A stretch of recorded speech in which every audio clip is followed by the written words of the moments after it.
And trying to do my thing. Give me a minute. Man. I ain't been live this late in the middle of the night and well, I don't know how long.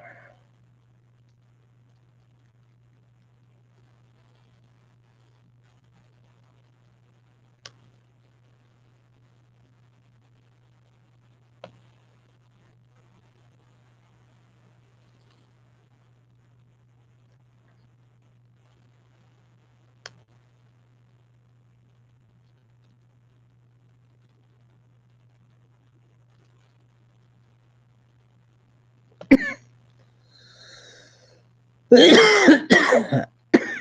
hmm, hmm.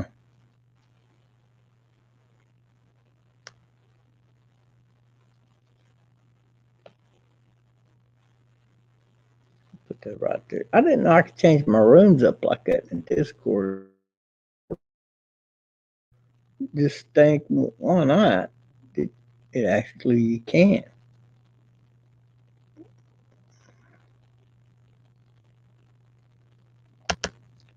So I started a room where I'm gonna put my live streams out in my room. A lot of them don't have it that way, but it takes away from all the clutter in the chat room if I do it that way.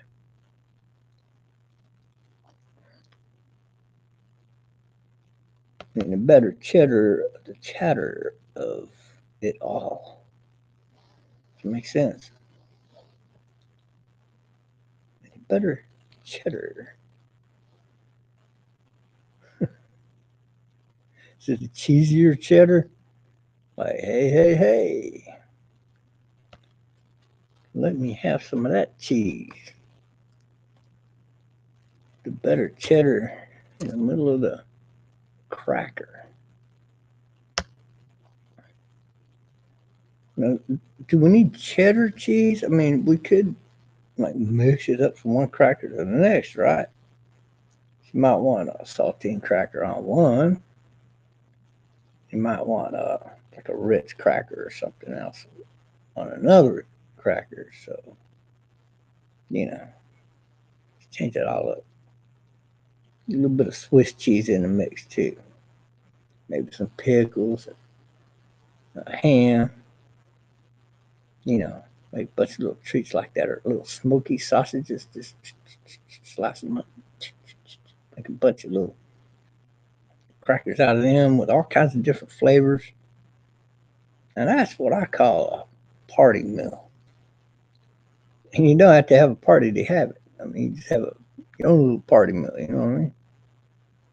You and a loved one or whatnot.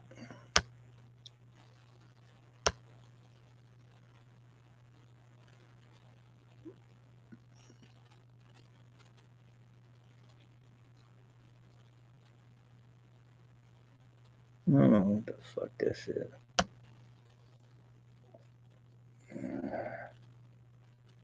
A tweet I was mentioned in.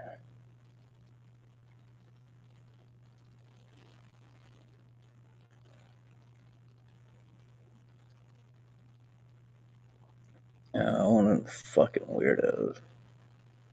Fucking Danielle, you one of the weirdest motherfuckers.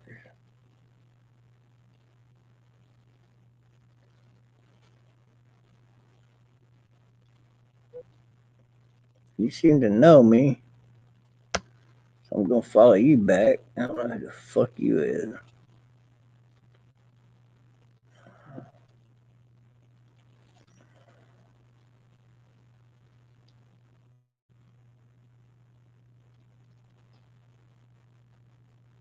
High pitch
Yeah, these damn. Uh, it, if I don't reconnect ever so often with the router here, it fucks up my live stream. So that's basically what took place. But you can see it's a much nicer view with the Logitech camera on the inside of the house, right? And that's my hair when I don't have it slicked back. Still a high forehead. Can't wait till my little skin breakout goes away. It's just on that, like the outer part there. It's not. None of it's like a zit would be like real deep in. It's not. It's not like that. It's just a lack of oxygen in the skin. Decide it's not going to replenish an area, and you get a breakout there. I like that. So, speaking of which, motherfucker, I'm due for my medication. Talking about the shit. I'm overdue. That's okay. I take it between now and then. That's all good. I brought any water up here. I got soda popped up. There's my water. What the fuck over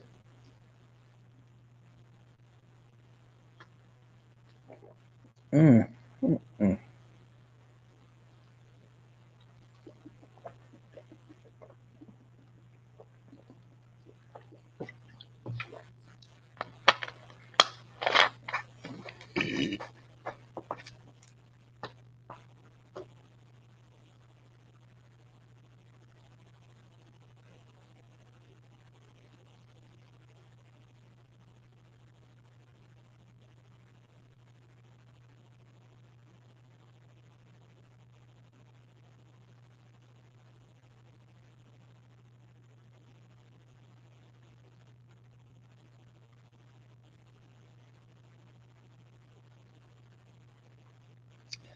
Anyway, so yeah, it's all good in the neighborhood. Nothing but the fat lady singing. Rum a dum dummy dum dum a dum rum. Rum a dum dummy dum rum. What the hell's y'all doing this morning, this late at night?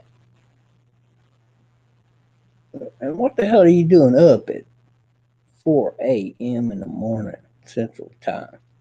Well, 3:57 technically. These screw balls out there's got to be so dead on with the exact time. We just call it 4 a.m. here, okay? It's close enough, goddamn. Don't matter if it's 15 till. It's 4 o'clock in the morning, motherfucker. Now, if you're a real Texan, you know all about that. Fucked us up was the digital clocks. Should have left it with a little hands on the clock. Them are the best kind of clocks because if it says 10 minutes till, oh shit, you better leave your ass and get to work, right?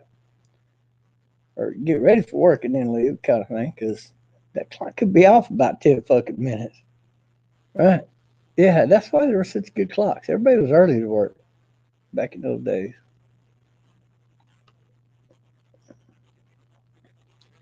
Yeah, yeah. Now I see a live deal here for these motherfuckers.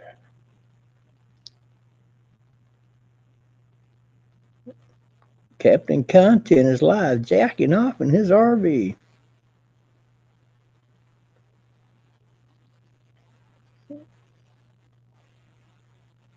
Captain Content is live jacking off in his RV. No, I'm just kidding. He's not really doing it. And if he did, you probably wouldn't even see it because his hand could hide the entire thing. Anyway, so I mean, how do you do one of this? I guess finger it off. Maybe probably what he does. I guess I would imagine. I mean, if your dick ain't that fucking big total, there ain't really none of this actually going on unless it's like, what are you using the last two fingers to really do anything? I mean, ugh, that'd be kind of weird, wouldn't it? Nah, I really can't see that though. I mean, you'd have to invest in all kinds of lubrication just to please yourself. So there's got to be another way. Something I ain't thought of yet. Maybe I don't know. Never had to worry about that as a question. What the fuck? Okay.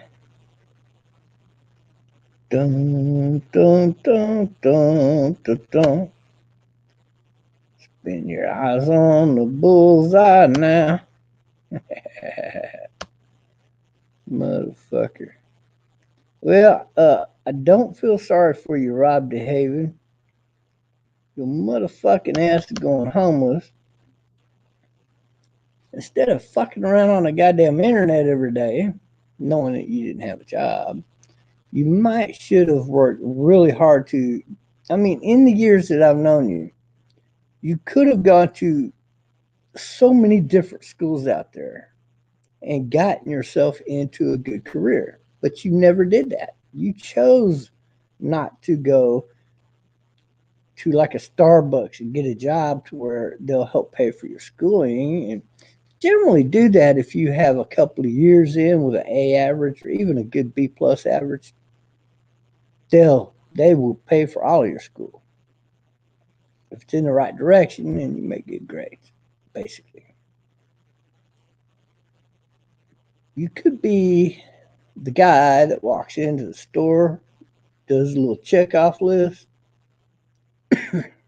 goes, excuse me, and goes and does inventory. And it's common sense what you're going to need to fucking order after that, right? Okay, because you don't count that shit on the floor, right? So you're going to, keep your shit stocked up where you don't run out of shit, right? It's common sense. Okay.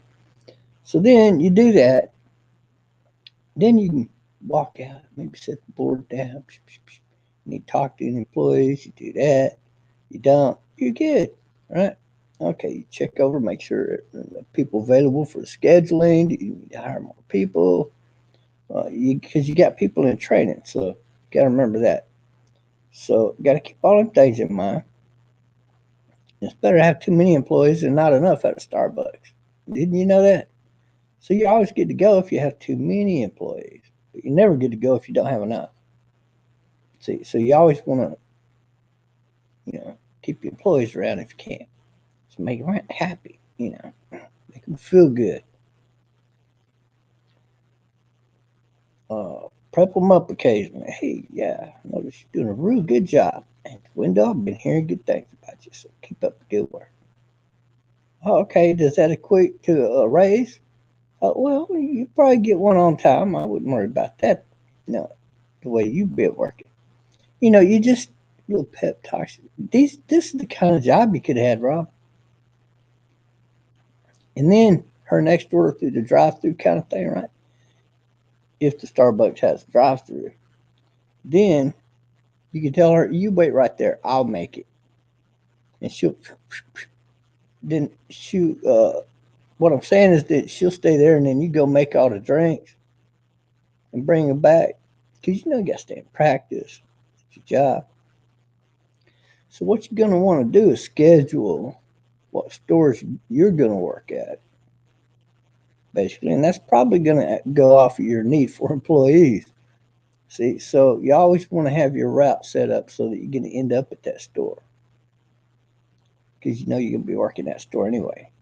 So making drinks and whatnot if that's what you need to do. But if you're a real good manager, you wouldn't have to do that. You can manage stores and not have to work any of them.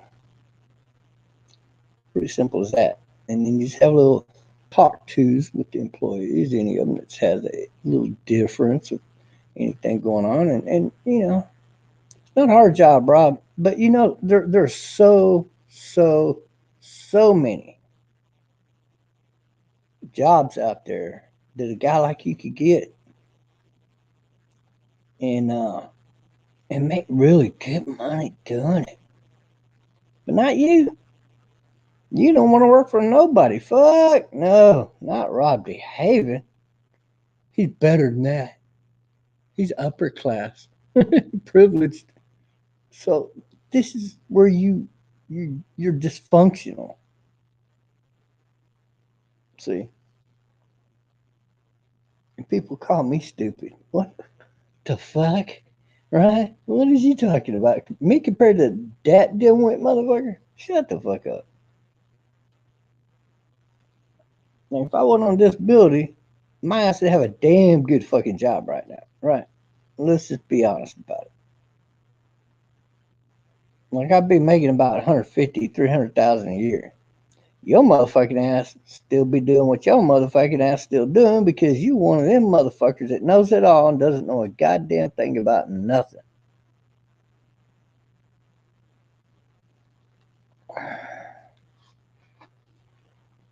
So I just can't feel sorry for you, Rob, because you just that fucking dumb.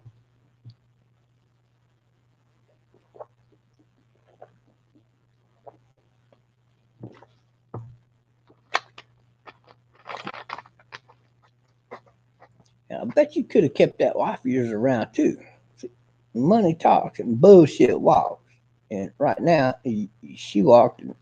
Now you doing the walking though, right? And really, you're the one doing the walking. Because the bullshit walks. She's the money bags of the two of you. So obviously she ain't full of shit. Because she got the money, but you don't. See, so you're walking.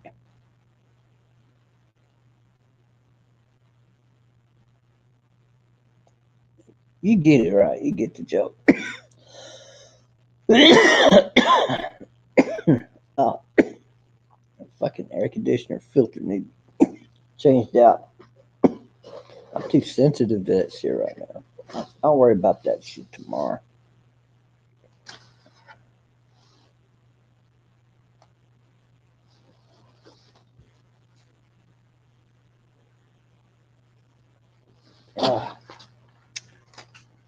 Uh, I do kind of feel sorry for you though, Rob. I mean, I really do in a way, but it's in a way that puts a smile on my face. Like, I mean, seriously, like,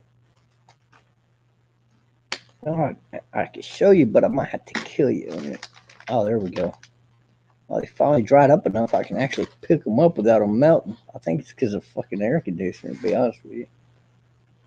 Mmm. See, I got an address. Mmm. Mm. You're gonna have to do shit like make brownie. Of course, you could put that into a video, and whenever you get somewhere, you get online for like 2 hours straight, you can upload the video, right?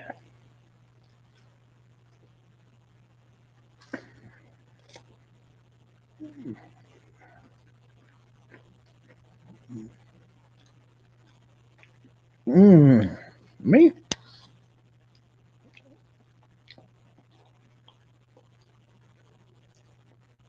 I can just call up any old place like a pizza place or, well, shit, I can get pizza delivered. You can't because you're going to be living in an RV. Unless you find a pizza place that delivers one in camps that you're going to be staying out. But let's face it, 90 times out of 10, out of 100, there ain't going to be no pizza shops around for you to order from.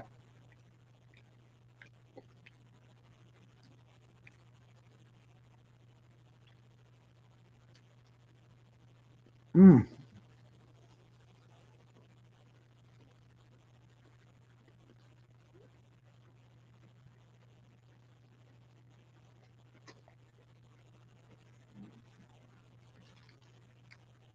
Mm, mm, mm, mm, mm.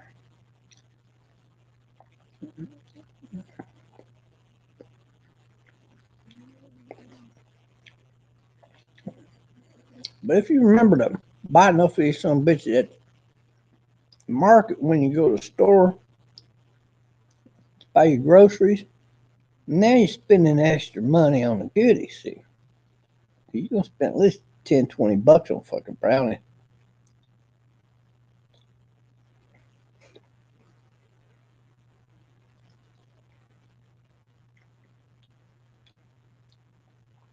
Otherwise, you might as well not even buy them. You use such a small amount.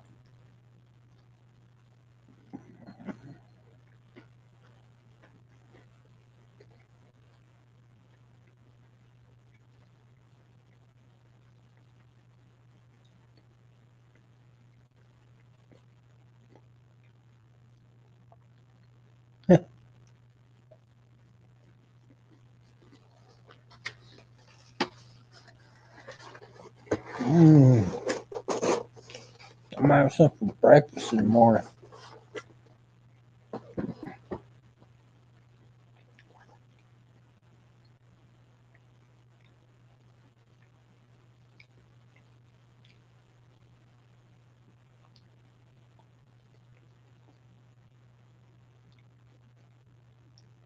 Mm,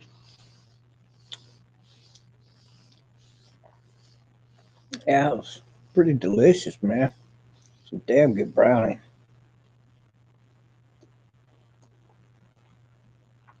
I don't think they need the little Nestle, little tiny chocolate chips that they with the little ice cream deal, like on top of it. Those kind of little tiny, tiny ones. Well, they put them on top of these brownies, and I don't think they need them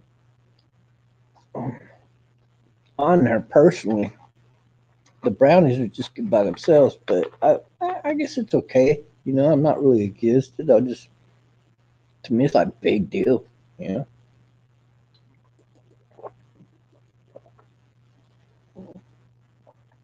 that's where them brownies come. You can pick those off if you want to. Yeah, I left my little buddy the cricket downstairs, or grasshopper, which is technically what that one is. So I left my little grasshopper buddy downstairs so he can sleep in peace. I even turned the light out for him. And since he naturally comes with a blanket on him, I didn't have to cover him up or nothing. Yeah, poor little grasshopper. He's probably gonna be fucking bird food come tomorrow. Oh shit, that's funny. So you gotta be messing out on a lot of virtues of life there, Rob. That's all I'm telling you. Like anybody can go to a homeless shelter and pick up a piece of ass if you want. Like, I mean, I could do that living where I'm living. Move a chick on there with me and, make a popping porn over here and make some little YouTube videos over there. Hold on a second. I'm going to have to change that filter out tonight. Yeah, that ain't. Oh,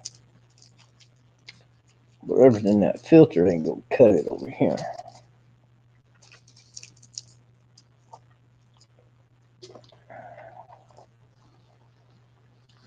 Damn, it took me one time. This dude used to live across from me in the hallway there. He got so fucked up one night. He fucking took the filter and sprayed the fuck out of it with that cheap, filthy, stinking ass fucking cologne. Thought he'd make the place smell better. Oh goddamn! Shit came through the vents. Fuck man, I wasn't the only one went out there. I was the first one there. I was like, man, I opened the deal and I pulled the vent out. I looked around at it and see anything laying around it that would cause that. Pulled the vent out. It was fucking wet and you could tell that's what it was. And he come out of the room. He says, "Oh," he says, "Yeah." He said, I'm the one that did that, man. I thought it'd make it smell better, but it's kind of bad, isn't it? A little strong. I said, yeah, fuck, what are you thinking? One little tiny spray would have been too much for me. I don't even like this fucking shit. So I had to change out the fucking filter. It's really bad. I mean, oh god. And I got some of that fucking neutralizer spray, and I sprayed it all up in that fucking bed before I put the filter on anyway. And then I did some after I put the filter on, I'll be honest with you. And then I took a little bit of baking soda and put it in a little container and put it under there. Those little one of the little cups. I saved those. I don't know if y'all, when you order food, you get those. You can save them. You know, so you save those cups. And you do shit like for whatever, like that, and that helps neutralize all of the leftover stench. So, fuck, man, it's like the next day everything was good, but you're still paranoid that what's next. Goddamn, dirty underwear. Fuck something, right?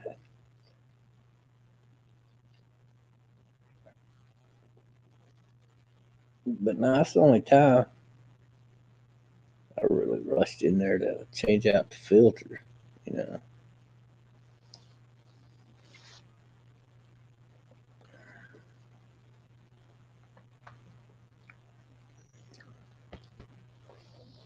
Oh, Rob, I think you should move to Florida if you're going to try to pull that gig off. You can travel up between those East Coast states out there. You probably do pretty good. I mean, if there's a storm coming, you'll know about it, so you'll know to drive inland, right?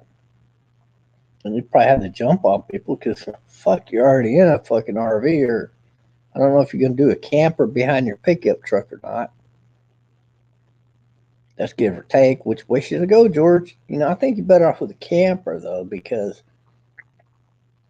if your truck breaks down, you can still have the camper towed somewhere. See, and put it up on a little fucking flatbed and drive it wherever you need. Drop it off right there in the camp for you, even. And the next day, or whenever your vehicle gets fixed at the fucking shop, then you just take a fucking Uber car or whatever driver, get it right out there. And really, you'd be really good off if you had a couple of 10 speeds, on the back of that camper. And you could put a rack on the back and put like 2 10 speeds on the back. Uh, because you can make those electric power, right? Yeah. And you got your solar panels hooked up and all of that shit. You could keep them motherfuckers charged back there. Just run a plug back there, plug them in. So wherever you go, like, even if your vehicle breaks down and you're waiting on it to get fixed, you can run around in that fucking 10 speed. You and whoever you got running with you. And you're probably gonna spend about, I don't know, 1,200 to $1,500 on a couple of bikes like that. But it's an option for you. That way you have a cheaper way of getting out and getting around. It's can't really beat it. I mean, if you gotta really need your pickup truck to drive somewhere, don't put any extra miles on it. If all you're doing is going right up the street, you can just take the little fucking 10 speed with the electric motor on. See?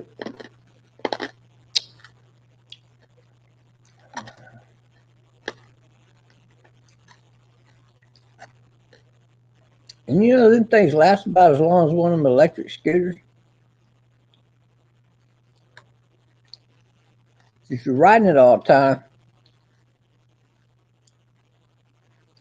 then you only need to,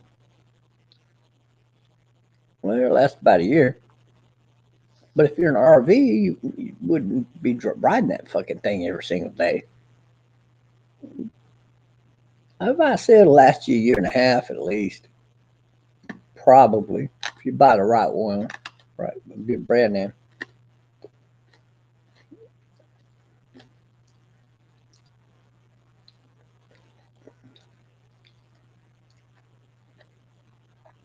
Yeah, you buy a couple of them, man. I think get that fucking made in a little camper, living like that.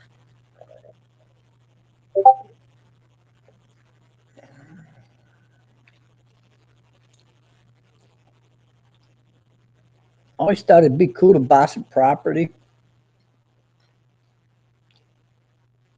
and just test out a theory that, like, I'll be the owner of the property, right?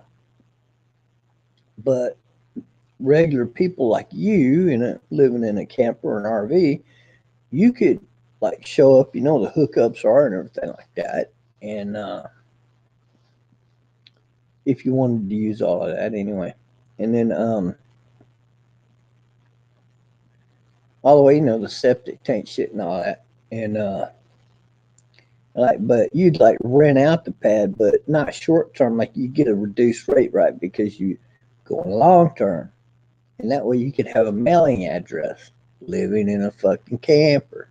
Wouldn't that be cool? Fuck yeah!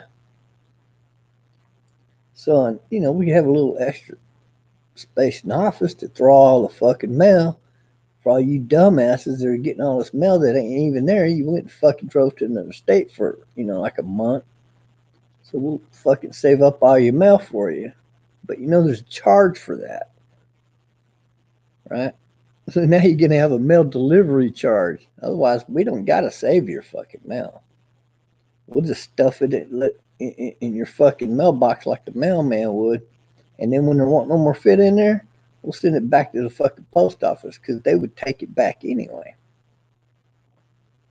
Either that or you have to pay our fee to store up your mail for you. But we would do that. We would offer that service for you, for money talks and bullshit walks kind of thing.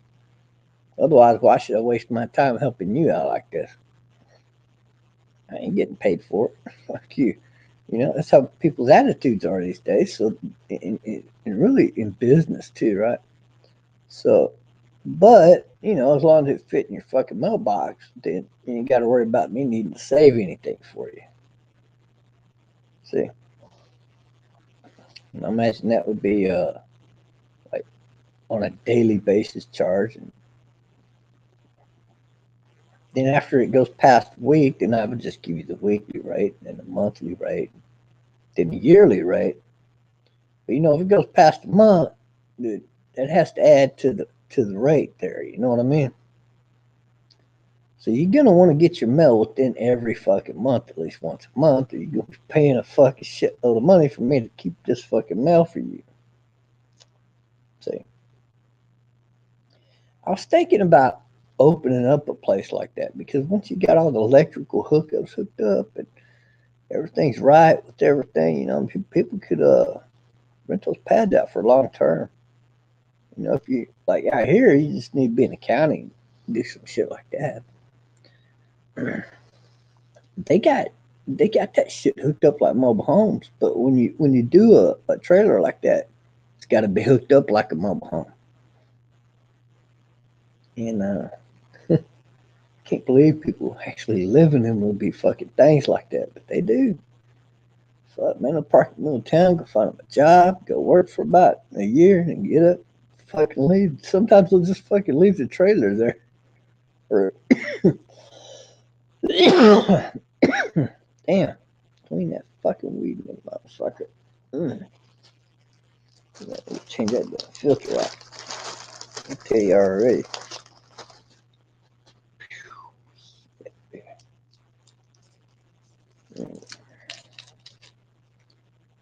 It might just be the weed because this particular weed makes me cough a lot, and for a while. I'm not gonna lie about that, but it's good stuff. But it's regular stuff. It's not that fucking hydro bullshit. Hydro fuck shit's expensive, really. Think about it. Like regular strands are the best. Like overall, in terms of you're gonna get plenty high off of if it's a good strain, and then like well, price for how long it'll last you kind of thing is a big difference there too, right? So that all comes into play. Sort of like when you buy potatoes for your family, right? And I know, you buy one little bitty fucking bag of fucking potatoes. That shit ain't gonna last but a couple days. You know what I'm saying? At least y'all really eat potatoes. Now, if you just give one, I mean, you get maybe stretch it to 3 days. And here's your baked potato hunt, Yeah. So, if you're gonna buy potatoes for the family for the month, kind of thing, you need to buy at least 4 bags of them motherfuckers, right? You ever notice that? Think about it. So, I don't know how people make it. Like, I hear people say, "Oh, $80 a month feed me." Bullshit, motherfucker. What the fuck is you eating? The fucking grasshoppers? Not these days. You on some kind of drugs, man. I spend about $200 a month myself when I'm being cheap for the month, and that's more times than not. And I'm not being like super cheap, but I mainly buy the cheap shit. Like, microwave dinners. I buy what I like though, also. So if it's not the cheapest, it'll be next one up. Otherwise, I don't need to buy it because I'm not gonna fucking want to eat it. And so it's kind of like that, maybe. But like, I'm easy to please when it comes to food, as long as it has a good flavor to it. I'm pretty good. But I'm also picky. Like when I get my bologna meat, like motherfucker, it better be beef, or we ain't talking. You know, like beef and pork is good, but I don't want none of that other fucking bullshit like turkey bologna or any of the. Oh God, no, it's disgusting. And I mean, I guess I could eat it if I had the right sauce to fucking put on it. But why should I go through that for something I don't even want to fucking eat to begin with? Fuck that. Same thing with hot dogs. It's got to be the beef and pork. It can't be none of that other fucking bullshit they call meat.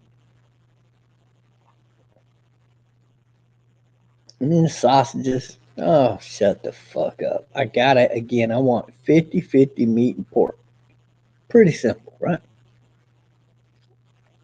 So that's what I buy. I don't buy it. Doesn't matter if the fucking shit cost me $5. Would it be about $6 these days? A little bitty link of that'll cost you like $6. You get the U-shaped link. But they also got brands that cost, same fucking amount, you know, like $12, almost double the price kind of thing. And or double the price. So it just depends on what brand you buy and all that kind of shit. But I'm lucky there because the brand I like is on the cheaper end, you know. So I don't have a problem price wise as far as all of that goes. I can stay on the bottom end and still be eating the right shit. Won't be the very bottom end, but it's fuck man. The only thing lower than that's the goddamn turkey bologna and the whatever the chicken bologna and whatever shit that ain't even really bologna or bologna. I mean, so when it comes to bologna, I want the 50-50 beef pork because it's got the best flavor and pretty simple ingredients. So it's not as cheap as maybe the chicken or the turkey. Ugh, all that disgusting bologna. And then so you only like maybe $1 more or $1.50, $2 more per package. Who gives a flying fuck? You know? But even if I was at the very rock bottom, I wouldn't care. I'd be even happier because that's $2 per how many of these packages I'm fixing to buy, right? So what, $6, $8? Now I can go buy some potato chips. In fact, I could buy 2 bags of potato chips. And depending on what kind of potato chips I want, I can get them cheaper than that, right? So don't tell me the price of living, what it costs to eat food, Rob, because you're gonna spend $200 a month on food, and that even if you're not going out eating, you know, talk about going out eating. Oh, please, motherfucker, you better have your batteries charged if you're gonna be using the microwave in that damn thing anyway. If you don't have it updated for a microwave, and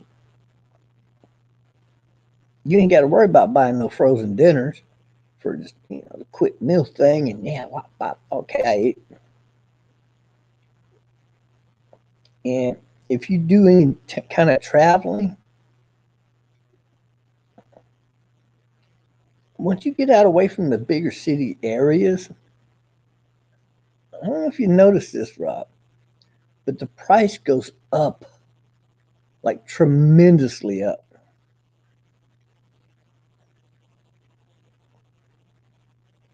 Like spend $10 for a hamburger meal. Well, I don't know, it's more than that here in Texas. $15 for a hamburger meal is about the average price in Texas for a fast food restaurant like McDonald's, Whataburger, and places like that. So let's say 15, because some of them are $20, believe it or not. So if you're talking $15, once you get away from town, like there ain't no fucking city in sight. Then you come into a smaller town, like 100 miles down the road, 50, 75 miles down the road, whatever. Okay, you get there 80 miles later and you pull in, and now you're at a Dairy Queen. But instead of spending that $15 on that meal, or even Dairy Queen out of town, it's going to run you 30 to $40 just for a little hamburger meal nowadays. So the price of eating up has probably gone up extensively since you last remember to actually have to fucking pay the bill for that shit. The cost of living on the road costs a lot. It's not like you're gonna have an option. Like I can run down here to fucking McDonald's and I think I get a Happy Meal for like $15. Uh, Burger King kissed my fucking ass on their hamburgers and prices. I like Dairy Queen. Dairy Queen's pretty good. You get out of there about like $11 for a hamburger meal. They probably, but by the time you get the drink and the fries that you want and all of that, that's what you're gonna pay. You can get it just a hamburger. I think it's $8, $9, most of them. So I don't know what you think you're gonna be doing with only $200 to fucking spend per month in food. I think I think you cuckoo for Cocoa Puffs because you're gonna want to eat out occasionally. And that place where they usually sell those $10 pizzas might not be around. So you're gonna stop at one of the family restaurants. You know how much them motherfuckers cost on the road?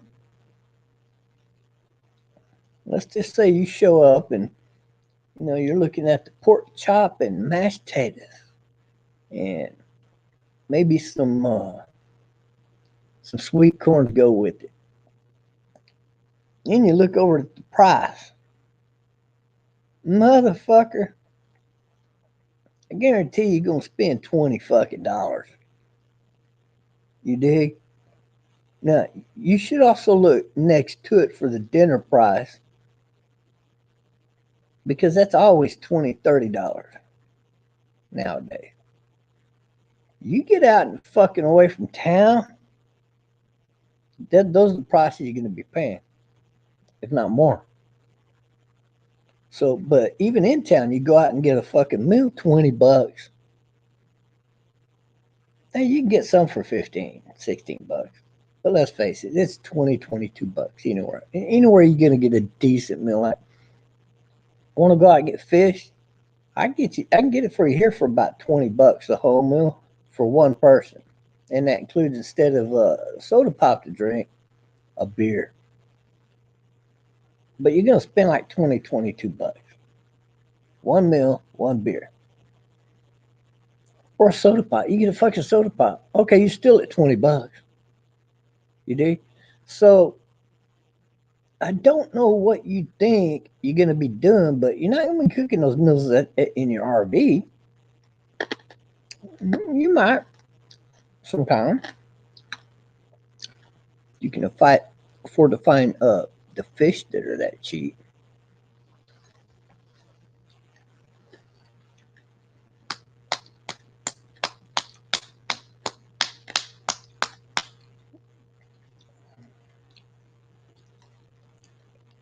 But you're not going to get the comfort of eating out.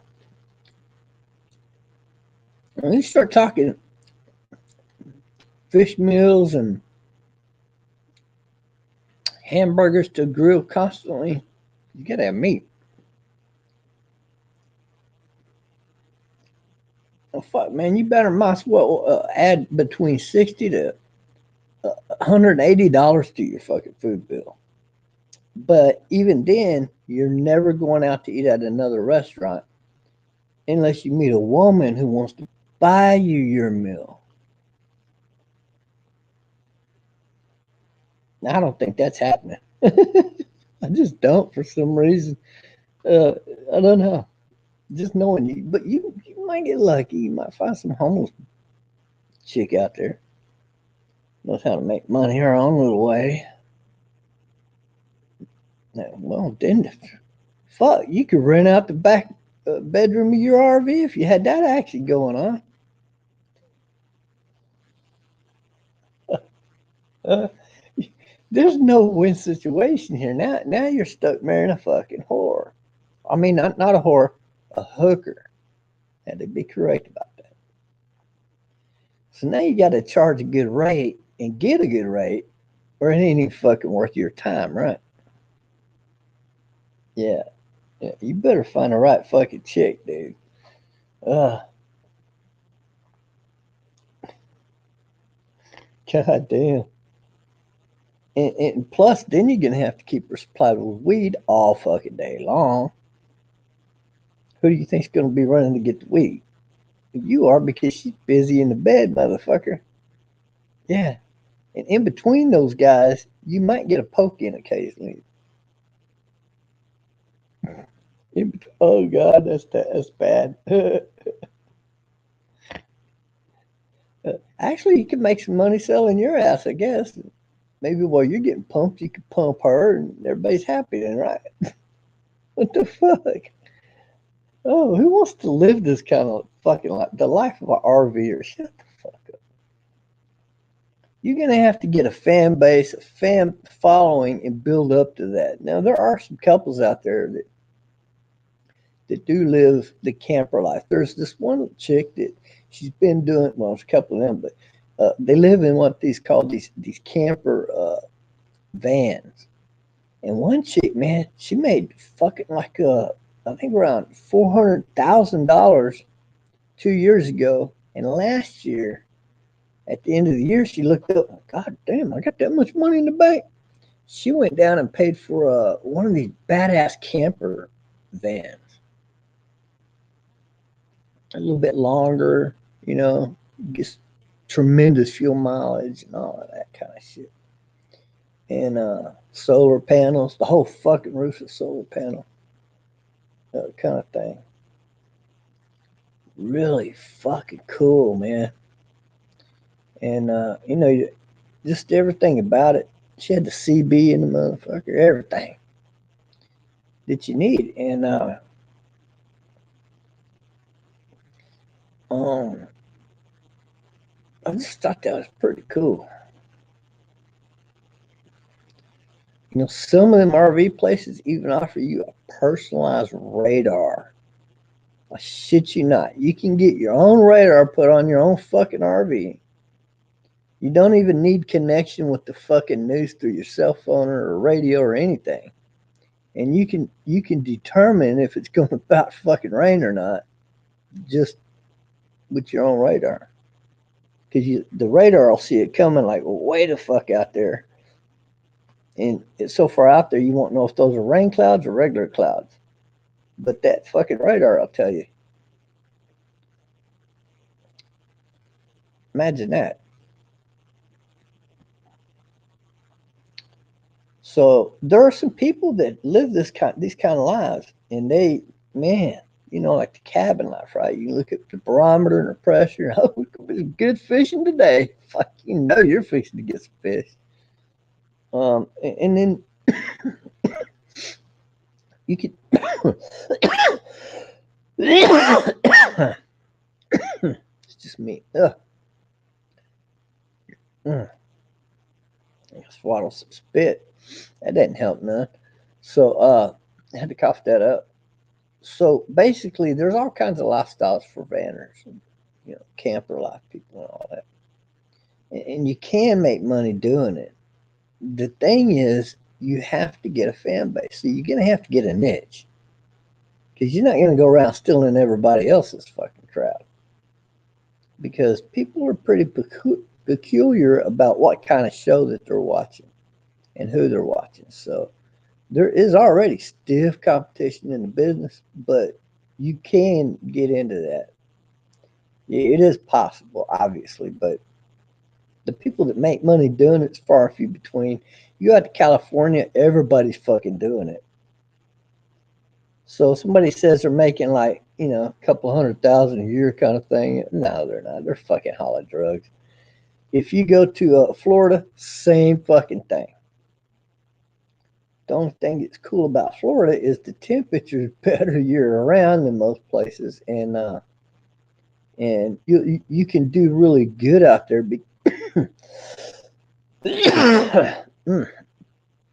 Because of the what do you call it, the environment of the state. You pretty much, you kind of got it made out there. If you're living in a camper and RV, and pretty much North Carolina, and you could go back up the East Coast, and well, so I was going to say South Carolina. You go to Myrtle Beach areas, and you're going to learn which areas they don't want you to stay in, and which ones they don't mind you being in temporarily versus the places you can, like live out for a few months, kind of thing. And so, there would be some good traveling up in through there. I mean, if you had the right kind of niche going on for your show. But Florida's also a really good place to meet up with whatever kind of fucking woman you want. See, like, if you're a guy and you're thinking, well, she needs to make fucking money one way or the other, are you going to make pornography with her to make money? Or are you going to teach her to do something online to make money the honest way? And then, you two having sex? Or are you going to hook her out? And you need to take a chance of, undercover cop busting your ass. But other than that, I mean, you'd be okay. That's funny. Oh shit, y'all are commenting over here. In general, the average full-time IRL streamer will make anywhere between 3,000 and 5,000 a month. No, the average streamer does not make that, Rob. You are so fucking delusional. Bob loves Dumper Rick, loves his. Oh, shut up, Z. I have radar and sonar on my car. So wait, you went from an RV to a pickup truck to a car. Okay, I'm real confused in what you're going to be driving around and what you're going to be living in. Maybe they're looking for new streams. He said he's so creeped out at you wanting to. Oh, shut up, Z. I mean, people think you're just dumb or retarded. And if you're that dumb and retarded, they gotta laugh at you because you're that damn stupid with all these little stupid comments. So please stop. Nobody wants to even fucking see that low life scumbag bunch of words you're putting together.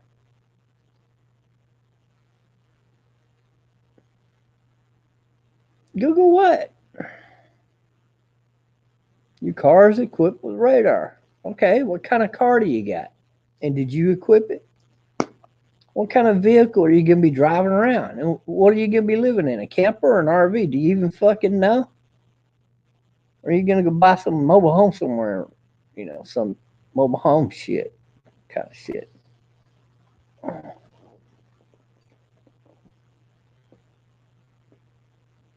Do you even know the laws concerning the length of the trailer you can have for the state that you're going to be planning to move to or live in? You need to look all that shit up.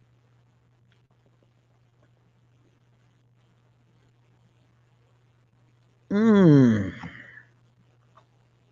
Mmm.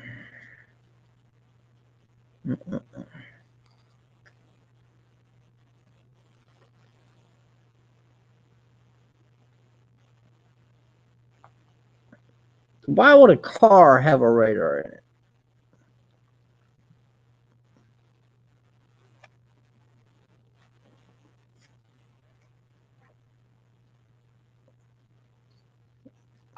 Because I can't really see living in a car like that. Oh, what are you going to do away with a truck and use a car to haul your camper around? Is that what you got figured out? Yeah, that's a genius move there. I mean, I don't think anybody's ever thought of that before. Okay.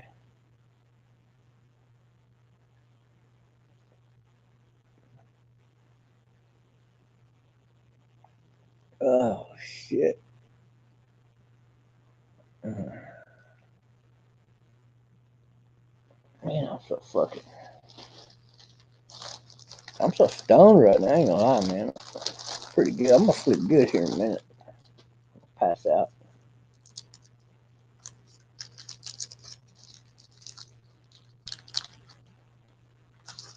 Oh, I know what's causing a lot of that. Benadryl. That's what I couldn't think of earlier in that last video. Man, they give me a shot of that fucking 100 milligrams of Benadryl. That's when I passed out for 24 hours. I can't do no 100 milligrams of this shit. It'll fucking knock me out every time. Not in the shot form is what I'm talking. Not in the pill form. I could probably do 100 milligrams, but on that goddamn shot they give you a shot like that. Shit, I'm going to sleep. Fuck you. Oh, there you go. Goddamn soda pop. Goddamn, I put it in there. I ain't got nowhere to put it over here. Well, I do, but I'd see it. So my talking, me being so stoned, got my actual brain waves, uh, you know, held up right there because I'm talking to you. And so then I start thinking, oh, I need something to drink with these fucking deals. And so I'm talking, so I'm still looking for my coat, but I don't know why I'm looking over here because in reality, if I'm not talking to you, I wouldn't even think of looking over there. So, see how fucking stoned I am. Lord damn. Let's make all my pot tonight. Smoke it all. I'm stoned.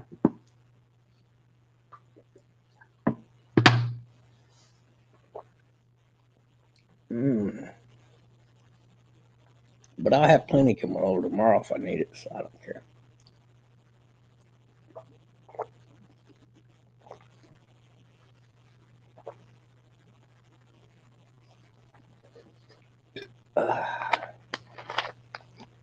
Yeah, that'll help me a lot. Not with any kind of allergies affecting me.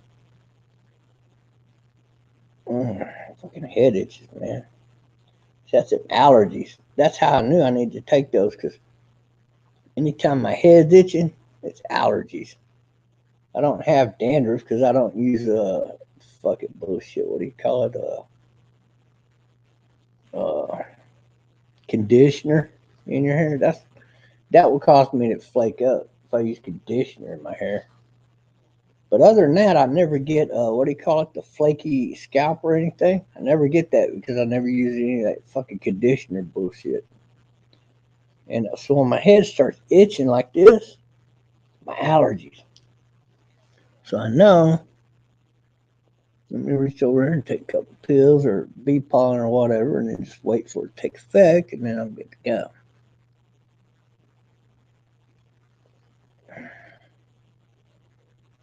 Yeah, Z, that must be it. Yeah, yeah.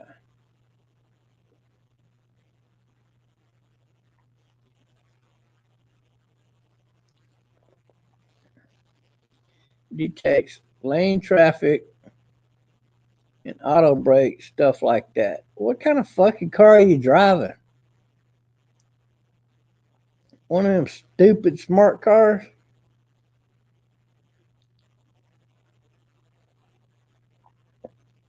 I know you had a pickup truck. What'd you do? What happened to your pickup truck? So now you got a car, you got no pickup truck? Come on, Rob. This bullshit ain't even adding up. First, you're going to get an RV. Well, if you're not paying cash for an RV, you buy anything remotely up to date. I mean, you're still looking at 60 grand for a good one, for one that's decent anyway. But you can't finance that. I mean, you ain't gonna get nothing for cheaper than that anywhere. Just worth the fuck, like to live in. Period. And you goddamn sure, even at 60,000, you're hard pressed to have all the solar paneling you might really want to have in that motherfucker. To be honest with you, that might be one of the problems of why the owners are fucking selling it. They want to go buy something newer with better solar paneling on it. So right away, you're going to put a down payment on something. You're probably going to need to upgrade the solar paneling on it. But let's say you buy one for 60 grand, it's ready to go, baby. Everything's fucking neat. Well, now you got the RV payment to think about. So the money you've been flopping around talking about, I know you ain't buying no goddamn RV. Let's face it. And so if you're not buying an RV, if these people you're begging to let move into their RVs are going to let you move into their RV, you lost your fucking mind.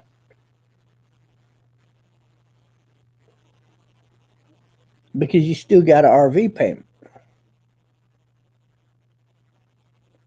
And anybody let you run around in their private RV with an agreement that you're going to pay, I don't know, $1,000 a month for 60 months,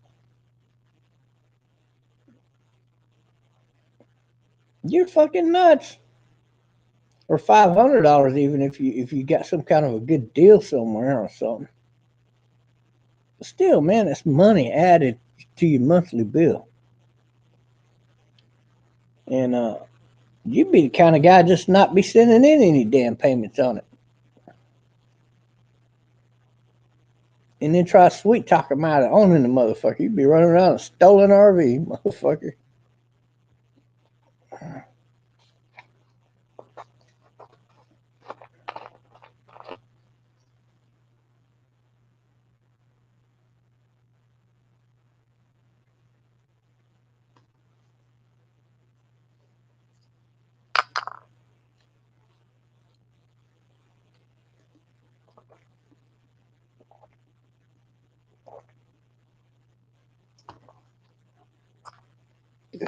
Now you're talking sonar.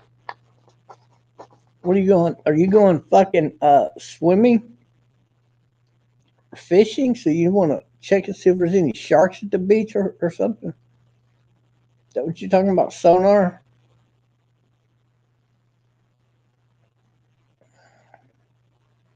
Okay. But what kind of sonar are you gonna put on a damn RV anyway? You're not gonna put no sonar on an RV that's gonna go up and look for thunderstorms. That's what you're mistaken.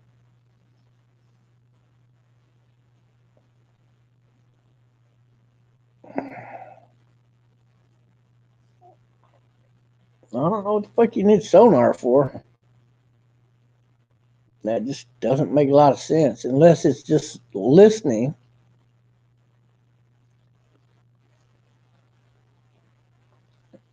That might be adjusted. It might be a sonar sensor being sent out like what you call a radar.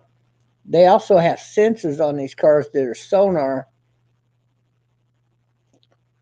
and it works like a motion detector. So as the sound gets louder and louder, it knows how far it is away from the other object. You can get it within, fucking centimeters. But usually on a car, it'll be in terms of, fairly close to inches kind of thing. They have that on cars, but that sonar, that's not even radar.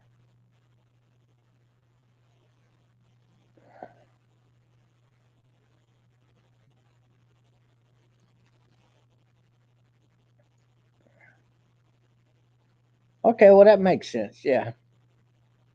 Yeah, that makes a little bit more sense.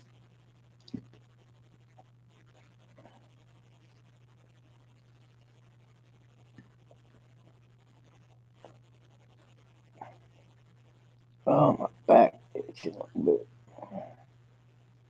Yeah, but you don't need all that on a car. I was talking about something else. I'm just saying you can get an RV that comes fully equipped with all the modern shit on it for about 60 grand. So why don't you go buy one of those? Or maybe you can buy a good used one for about 35 grand. And if you get lucky, you find that anywhere in America. But I'm sure they're out there. No, most of these RV people that buy RVs don't live in them. The RVs don't have too many miles on them, so the used ones are in good shape. You just got to find one you can pay cash for. See, other than that, we do got trailers down here in this part of Texas for, like I said, you can buy one of these for 6,500, maybe if they're even up for sale. I don't know. The one that was closer here with the extended back end that's a bed, that one you can probably get for 6,500, but I don't think the other one's for sale. I'd have to ask.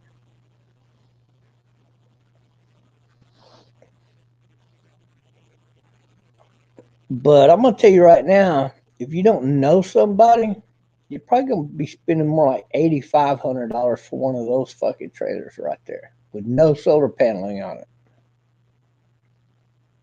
If you had solar paneling when they resell the vehicle like that, it's you got plenty of solar paneling that has been added onto that thing. I guarantee it's gonna be another $2,000 more for one of these campers. So you better off just buying your own stuff and putting it up there yourself. But you say you got all of that. Well, you get to go. Then go buy a camper. Hook it onto whatever you're driving, and you ain't gonna be pulling it with no fucking Nissan. So you're gonna need to go out and get you a pickup truck, or better yet, a Blazer, like a Suburban or something like that. Would be the best way to go. That way, any time of the year, raining or not, you can go drive and get your groceries or whatever. They won't get wet. But you need something that weighs enough to pull that thing with no problem, for safety reasons, for everything.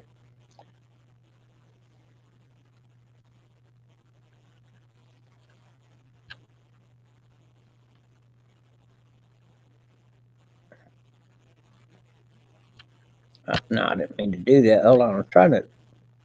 Okay, hold on.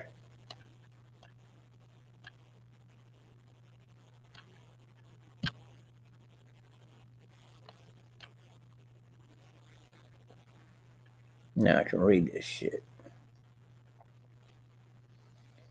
Since when I'm too tired and tells me I may just upgrade. Rolls Royce is nice. Might go that route. You ain't buy no Rolls Royce any fucking thing. You're on drugs or whatever you're talking tonight. And I think that if you don't have your pickup truck, I think you're going to be out a lot of money because you got to get an engine to haul your house in. So I mean, let's face it, bro. You're talking like if you buy, fuck, man, we should go look online. I know they're around $30,000, $40,000 for a good used RV that you could live in with fairly low mileage on them. So if you got 40, 50 grand to your name right now, that would be the way to go for all-in-one package. But if you go just buy one of these little fucking like campers here, and that other one on the side's a good price. I mean, people could live in that motherfucker. But let's see, with really good solar packaging on it and all of that, yeah, you're looking at least 10 grand minimum. Now you go changing out occasionally. You can add, make it better, like put in a more updated ice box or whatever. Set up the propane shit you're talking about. Yeah, you can do all that with it. You'd be set pretty good. But a 250-pound propane bottle, man, where are you gonna store that motherfucker at? It's got to be up front.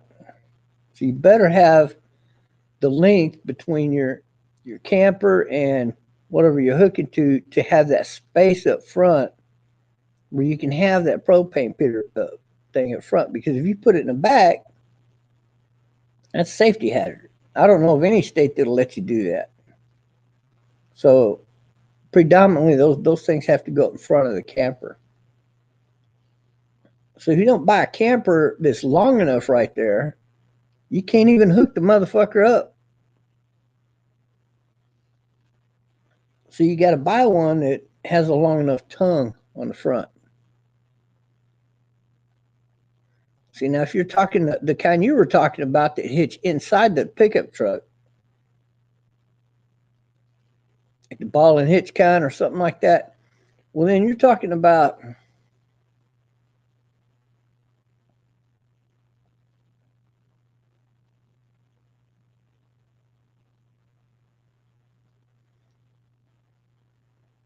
well, you're going to have to add at least $3,000 to the price of the RV that's got one of those.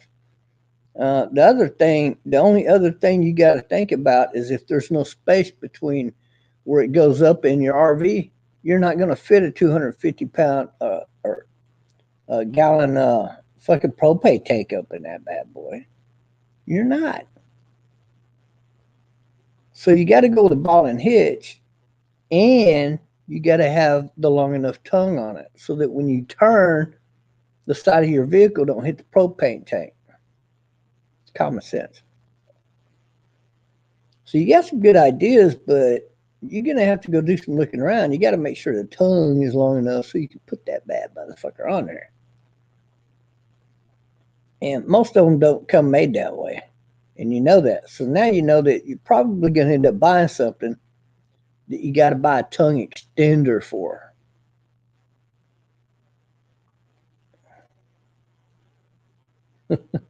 Oh, what are you talking about, Bob?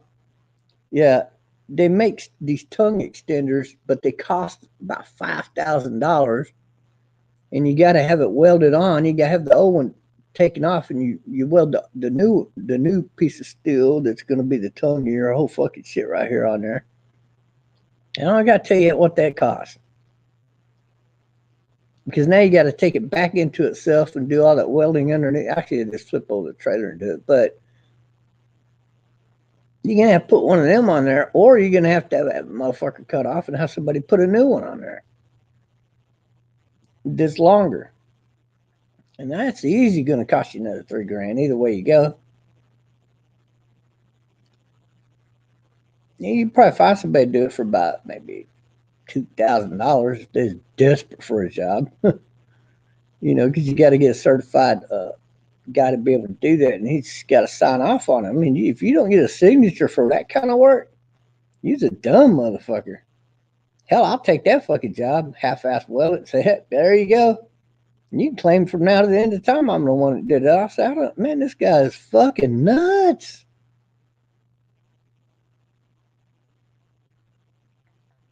Burden of proof is on you. Who welded that motherfucker together? So, I mean, you can look at it in all kinds of ways, but you're going to have to buy one that's pre-made that way. And that way you come out cheaper on a deal because those generally only go for about shit 1,500 to 2,500 more per trailer. So you got a lot of ins and out of cost depending on what you actually want to do. That's involved in what you're going to purchase. I mean, you can buy a regular RV and put electric bikes on it to ride around in, but let's face it, you're not going to be going to the other side of town to go to a movie. You're going to want, your pickup truck for something that far out for that kind of activity. And so you could do it in an RV, but like I said, every time your RV breaks down and you need working on it, you got to have enough money for a hotel. Or if you can afford the Uber, no problem, you can go stay at the homeless shelter for a few nights. you know, bring home the bed bugs with you.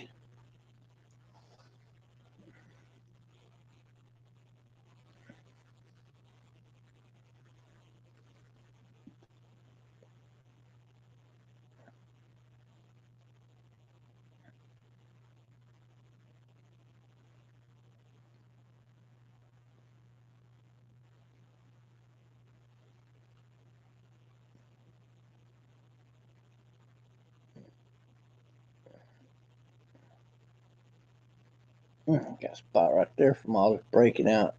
It's healing, so it's really hard to pop that fucking crusty layer off of there so it'll finish healing. Look, man, I'm not gonna live in no goddamn RV. I don't give a fuck.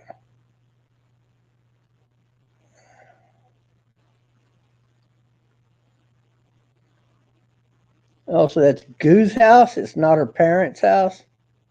I don't believe that because she lives up in the Northeast. She would have to be making like $5,000 a month if she's not pulling that. I've already heard her say she gets $1,000 a month if she's lucky in doing that RV shit. So that's not her fucking house. I don't believe it for a second unless she's fucking hauling drugs.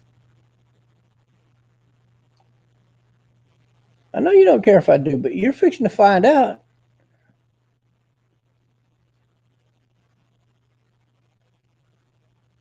I know you're just putting up the argument it's big money, and I'm telling you it's not. You've seen one fucking group doing this shit, and you think it's big money. And you might have gone out and seen some other, like, people that live in vans and shit, and some of them make big money. But let me tell you the percentages. It's like 0.003% of the people that live that kind of life make any kind of decent money. I've only heard of one couple making over 300,000 in a year, and most of them that do make tremendously good money consider anywhere from 60 to 180,000 being great money. Um, Most of the rest of them people fucking end up starving to death, or homeless. And then you got the people like on Selling Uma. Now that's different because they built their fucking stock up. Their worth was built up over years and years. Um, Starting out, they didn't make any fucking money. They had to work for a living. Okay, in whatever country they're in. So basically, you're doing some of that work, pennies on a dollar. Like, fuck, what am I doing this for? Oh yeah, I need to buy this for my sailboat so we can get the fuck out of here. Or I have to have this much money for this, that much for that. And so, but over a period of the many years, like 8 years they've been doing this shit, they've gained the fanhood of billionaires and millionaires alike who, and then they started up their own page where they got members, but there's levels to the membership, and they got top end fucking members right off the fucking bat. That was in year 3. Year 4, they were fucking, they were maxed out in that direction per se. So in year 4, you got a couple that went from making nothing to now they were making roughly 80,000 plus a year. And it just went up from there. And now if you look at them, motherfucking shit, man, they make about $500,000 a year. And a billionaire gave him the best fucking electric motor made to this day in that little boater there. But it's the epic story that they had to tell that got them up there. We're not talking donation money here.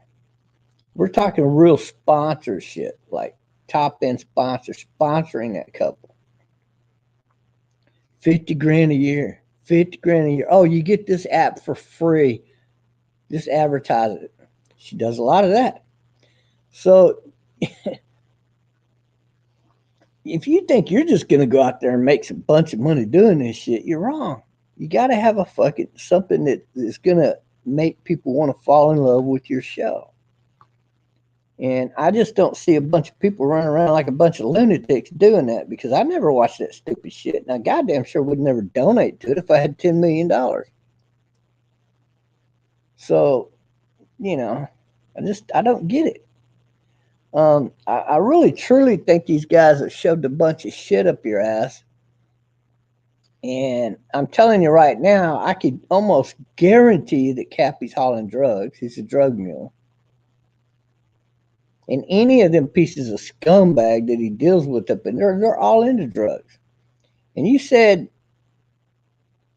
Andy wouldn't have glued himself to the RV if there wasn't big money into it. Is this what you think?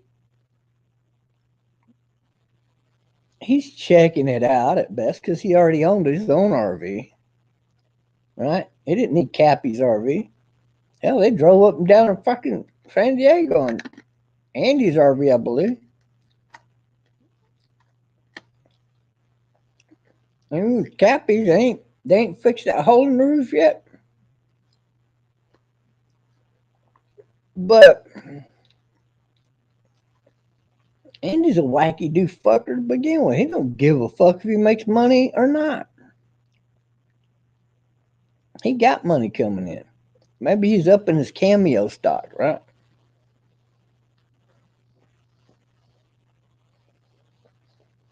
You'd be better off teaching somebody how to make a fucking campfire safely.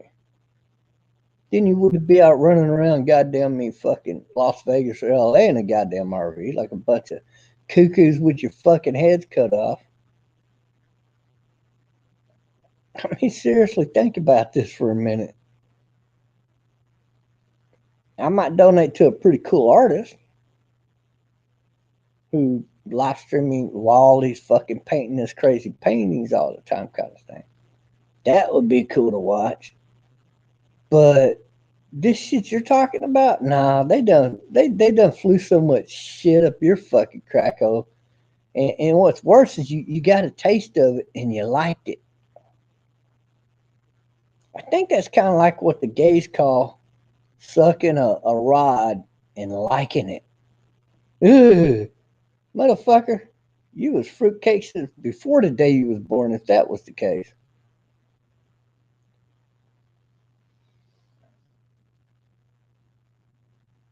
Fine, ask EJ and let her settle this argument. No, I'm not even gonna rely on her. Fuck. Look, EJ, she's never told me the truth about a goddamn thing, and I would not believe her anyway because she doesn't know. She's not the one out there running around in an RV pretending to make money doing it. And that's not her cup of tea anyway. She can go get a job anywhere as a financial officer and make, $250,000 a year. Why the fuck would she want to run around in some stupid, filthy RV for? And then you got, she's going off of what Cappy and them are telling her. And Cappy's loading a bunch of fucking bullshit up her ass right now.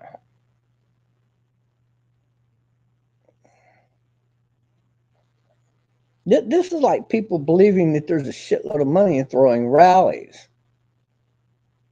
Remember the mother of all rallies? How are they really making their money again, Rob? That's right. Selling drugs. You're the one that helped me figure this shit out. Because you had a hard on for the motherfucker for some reason. I don't know what it was, but it was funny. Hell, you were instrumental in me shutting them down. Yeah, I don't know if I could have done it without you. I would have eventually anyway stumbled on all that information, of course, but not that fast. You noticed shit pretty quick. That's pretty cool. We should have been getting donations back then. Motherfucker, we was hot. But I'm just telling you, Rob, I think you're going to be highly disappointed. But if you got enough money to buy your food and provide you some kind of air conditioning and like a camper with like an SUV pulling it or a pickup truck, then if you got enough money to last you like 6 months, you got a window of an opportunity because you're either going to make it or break it here. And I just don't see you doing it, man. I'm just telling you because I don't think any of them fuckers are making that kind of money because nobody watches that bullshit. Not really.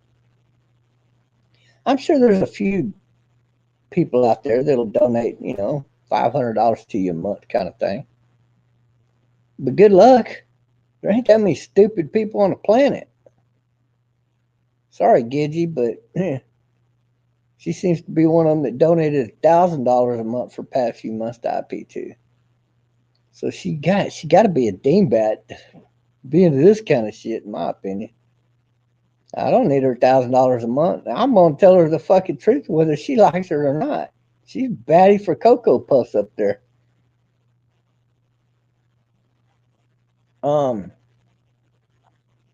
I shouldn't be like that to her, though. Really, I mean, if I only cared about her money, I should just tell her, "Hey, baby, what's up, baby? I'll show you a little butt cheek. I got a left butt cheek and a right butt cheek, and I'll shake them all around for you. Matter of fact, if you buy me a set of G-strings, I will wear them just for you, baby darling. How about that? Let me Google see what. Look here, and I'll flip my screen around. Look, you could buy me this set of G-strings right here for $120. Aren't them some sexy motherfuckers? I mean, how fucking hard is that, right? But I don't fucking need money to lower my standards like that. Not that getting her would be lowering standards, but to lower my standards as a man. You need to go beg some lonely woman for attention like that. What the fuck? You ain't no better than a fucking when you call my girlfriend a fucking milker from Africa, and she's not even a fucking milker. You're the fucking milker, and anybody Maddie's a fucking milker. Out there shaking his booty for chump change. What the fuck? No, no, I don't need to do none of that. I just laugh at you motherfuckers. Think you're gonna get rich doing it.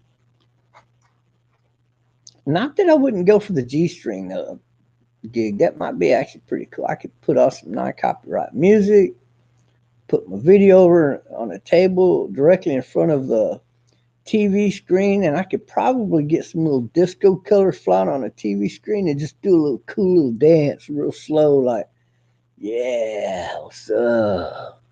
Hey, Trusty Bob here, my G string. Turn around and give a little booty shake. But I gotta point out, it's for the ladies only. Yeah, like only the ladies are gonna watch that shit. So now you got people calling you a Tootsie Roll when you're not.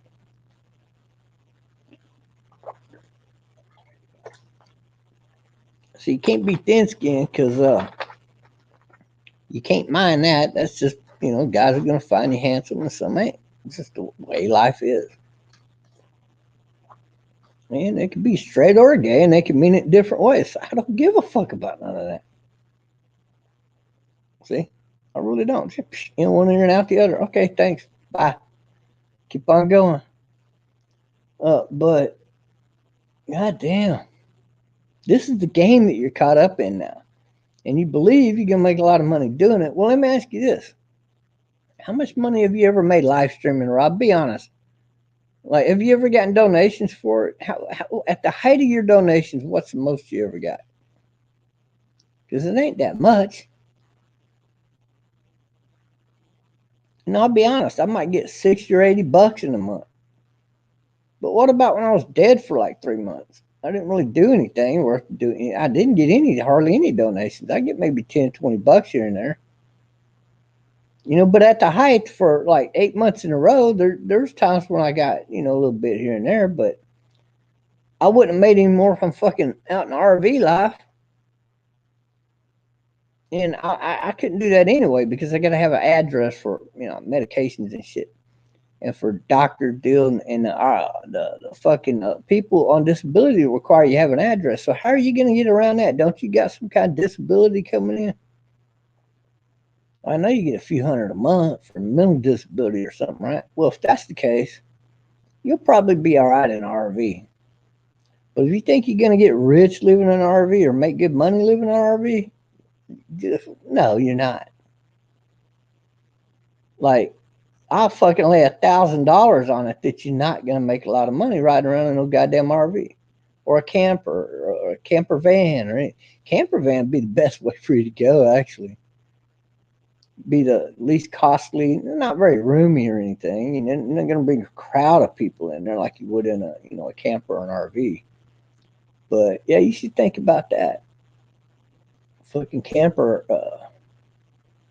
They got those camper vans that are pretty fucking big. I mean, you probably could fit 6 people in one. Sit around and get drunk and play cards or roll dice or whatever the fuck. Pretend like you're skiing. You know what I'm saying? You can sit around circle jerk. That's what you're gonna end up doing anyway eventually, because you're gonna try a guy out for a while.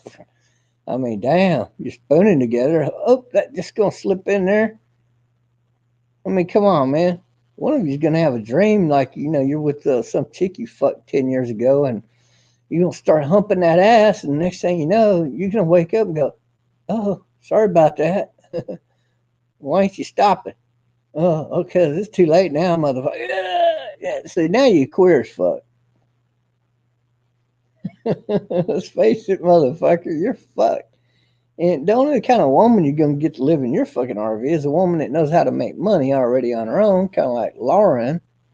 Or you're gonna end up with a fucking hooker in your RV. And I guarantee fucking to you that Goo is not affording no fucking house payment up in no goddamn state like New Jersey or Rhode Island or any of them fucking states.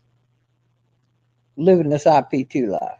Her parents on that fucking house, or she inherited the house and she keeps putting money in the bank to pay the end of the year taxes on the motherfucker at best. And I would advise to say that the part you're not seeing with Goo involved with that organization is, on top of that, she'd have to be doing everything else possible to make money at, including pornography, but also including being a hooker. Because you're just not going to fucking make it on beg me money from donations on doing live streams. You're just not. And man, you're fucking nuts if you believe that. That's all there is to it.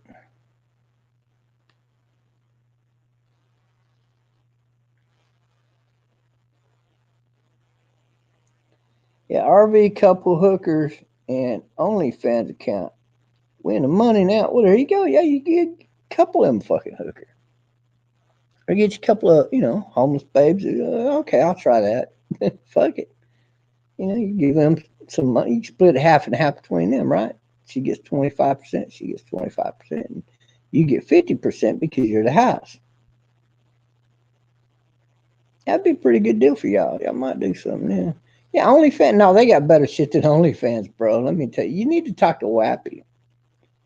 I don't know if you know it or not, but Wappy and his beautiful, gorgeous woman make a living doing pornography. And they don't even do all of it. They just do their own pornography.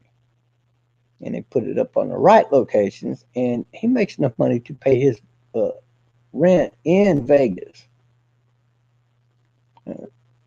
So, if you can do any kind of pornography, he would be the guy to go for advice. He could probably tell you where you might want to start, where you might want to end up, or whatever. I don't know. But he's a pretty smart guy. But there again, Rob, I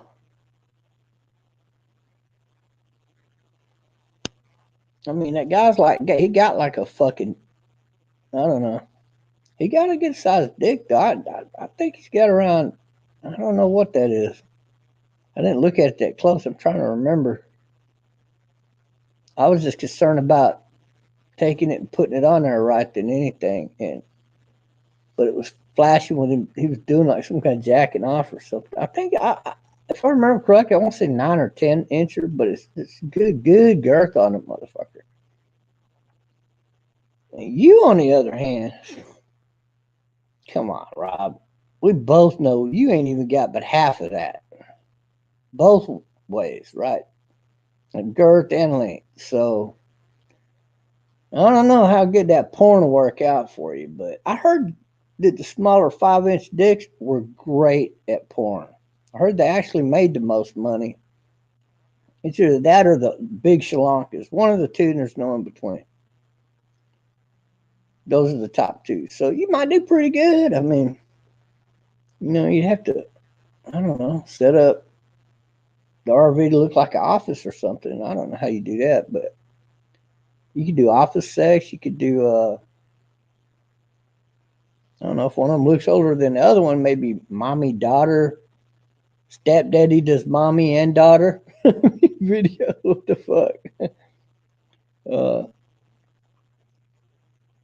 Daughter came to visit me and her mommy, who live in the camper. Maybe pornography videos. That'd be weird, wouldn't it? But they got, I'm sure, all kinds of fucking weird porn out there I ain't thought of. I don't know. Maybe anything rotating with the RV life or camper life, whichever. You could Google that and maybe do something with that. Yeah.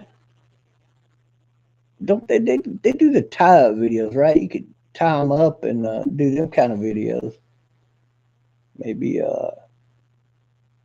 she woke up getting fucked video and loved it. Or wait, she woke up with dick and cunt. She ended up on top, riding it like a cowgirl, whatever kind of videos. Fucking know, man.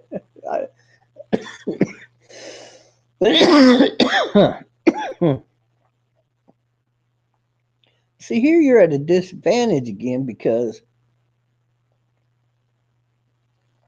I mean, well, Cap be gay as fuck, so it ain't nothing for him to bounce in between somebody like Andy and another woman.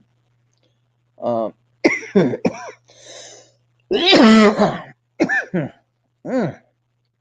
shit. So he could do more videos than what you can do. Plus, he's got the RV, so you know uh, he ain't never done nothing with it to do really any cool pornography in it though. It's a fucking filthy trash RV.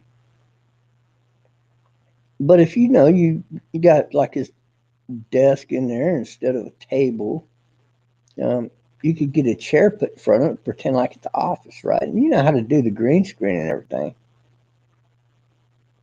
Or you could do the 3D background now. You know how to do that, right? The 3D background. Um,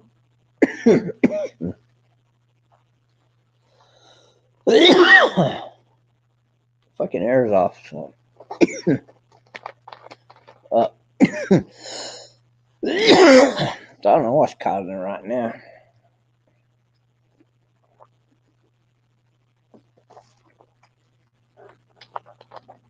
But I mean, there's just a lot of shit you can do with the RV compared to fucking van. Van would be the cheapest way to roll, but I think the camper would be better overall. I mean, I just do because you can go out and pay a lot lower price overall and get yourself into a good pickup truck and RV setup. Not RV, but I mean camper setup. So you could pull a really good sized camper around and you could do a lot with that. And I see it as an advantage to the RV. You could get an RV and then put 2 electric bikes on it and your 250-pound propane tank. Good luck with that. You're probably going to have to put that up top, and that ain't even allowed in most states or if any state. No, I'm afraid you're going to have to put that in. Now, some RVs got a lot of storage space. Some of them don't. The new ones do, but the older ones really don't. Most of the new ones don't. But if you get one that has that, you can maybe shove a tank in one of those spots. I don't know if it'd be 250 gallons, but you might get two 100 gallons in there. Other than that, you got to put them up front. You got to build a rack, even if you got enough tongue space in there. Unless you find one built like that.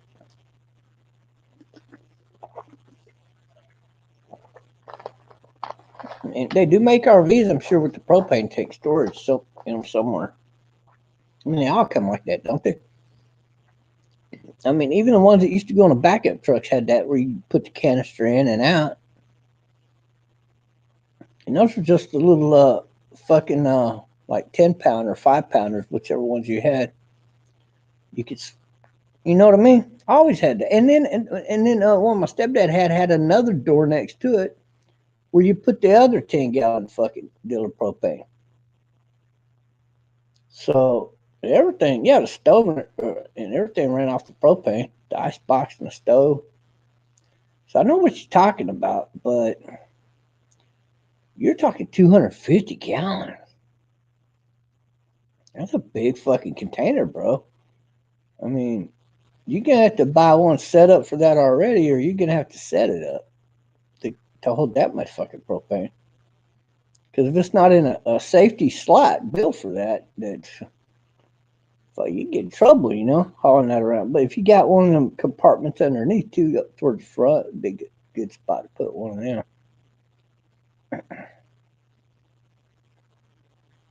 Yeah, good luck on that. Because you're sitting on a fireball waiting to happen.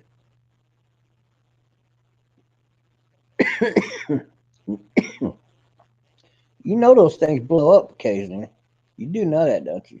They're not safe.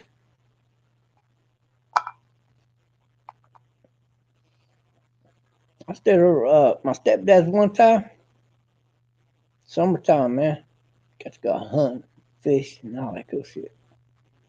So I went over there, I was hanging out.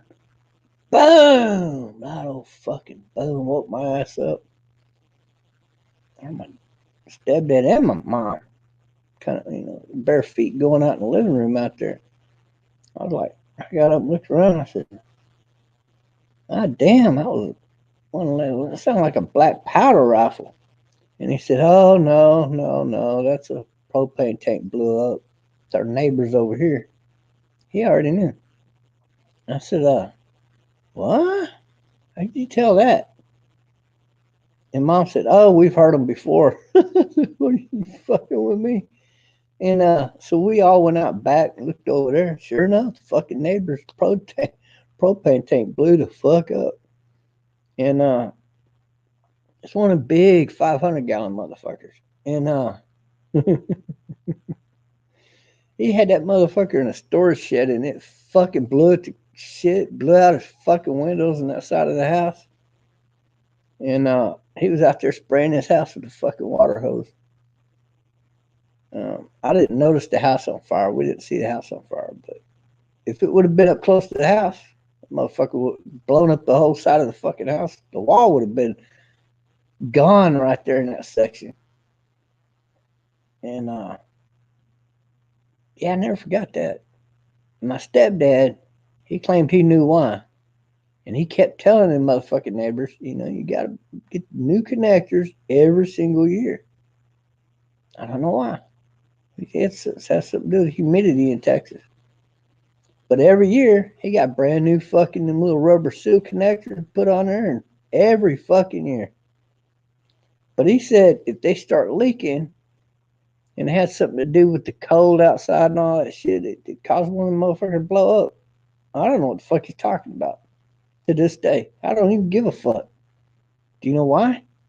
Because I'm never going to live anywhere I got to use propane for a goddamn fucking thing unless I'm sitting in a fucking powwow tent somewhere. And I got no desire to do that, so it's never going to happen. Because all I need to know is where I hook this fucking propane deal up. Okay, right there. There we go. Turn the motherfucker on, right? Big fucking deal. Now I can cook or have heat. Or whatever. It's just dumb. The whole idea of that way of living is dumb to me. It's just dumb.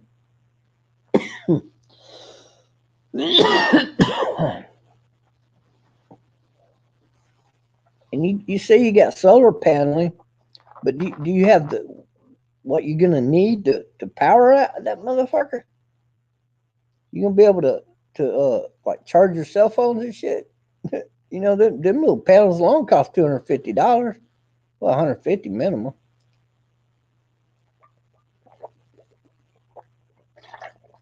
But if you buy the $150 one, it still takes you a couple of hours to charge that motherfucker.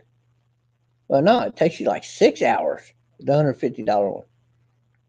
The 250 ones, I think you do in 4 hours, and the $350 just a single solar panel. Then it'll take you 2 hours to charge your cell phone. That's right. I remember it now. So that's one solar panel, not a big one, but it's big enough. It's the width of your fucking car, right? One of them motherfuckers. So you need one solar panel to power your cell phone. That's without a battery. That's just solar power to cell phone energy. Now, if you got batteries and you're saving up all that energy and you got the whole fucking top deck full of solar panels, you'll be okay. You'll be okay. You can do it if you buy the top end solar panels but they cost pretty good. But you could get away with two large, big one of them motherfuckers. Will actually be pretty much everything you need in an RV, but you really need four. You need four. The two you're never gonna have enough electricity. You're just not.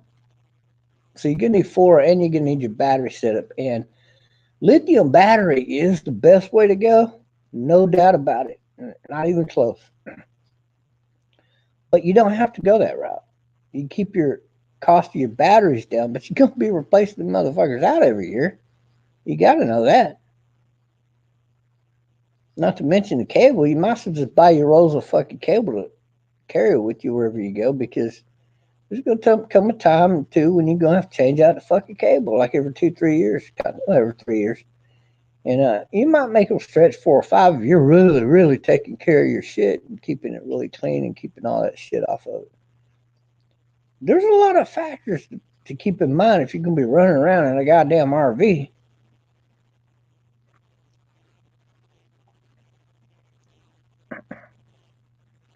Well, have we not seen your guitar, man, since those initial videos when you said you were going to be his manager? Are you talking about Mike that lives here? Okay, and then he says later you should be focusing on him instead of the menial stuff. No, I am. He's busy making he's busy making an album. He doesn't want all of that recorded, so I give him a space, man. You know, he's gonna do it his way, however he wants to do it. You see what I'm saying? So there was a slight holdup, but in the mix, but I'm gonna get around it and everything be fine. So what he's willing to do depends on what I think I can do for him.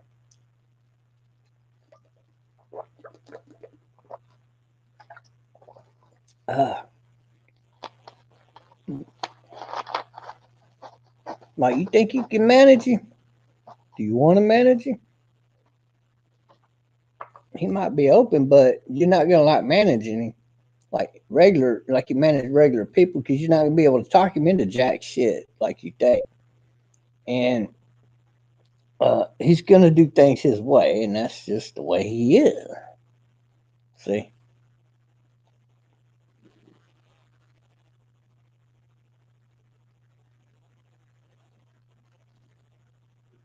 He doesn't want to get into that game. He wastes too much time doing that. So you'll see him from time to time, and I'm gonna end up putting all of his music videos over onto another channel. I just haven't even made his YouTube channel up. I made his fan page on Discord, but I haven't put anybody in it yet. So I was hoping he would want to So I got to do that. I got to send him the address to that, and he needs to come join that Discord, and then he needs to add the fans to it because it needs to be there just for his fans. That's the idea behind it, not just everybody come in there and you know. So we got to get all of that into the mix of things, you know. And it may not be end up Discord may not end up being his main fan page anyway. So that's another thing. It's just an option that I'm throwing in a mix. You know, as far as all that goes, getting his name out there. All of the local people know who he is. His problem is they don't know him beyond that. So you're right. Need to work on getting his name out there, but that's the hardest part because he's making his album right now. So all of his time is spent on that. So whenever he's ready to record something, and I will ask him from time to time, when he's ready, then I'll go in there and live stream some action. But I want to have his own channel made up first. That don't take that long. I could like the day he tells me he's ready to do something like that. Well, it'd probably be maybe tomorrow, next day, or next day after that. Who knows? Then, like right then and there, I could make the channel up just for him. See, so I'm not worried about that.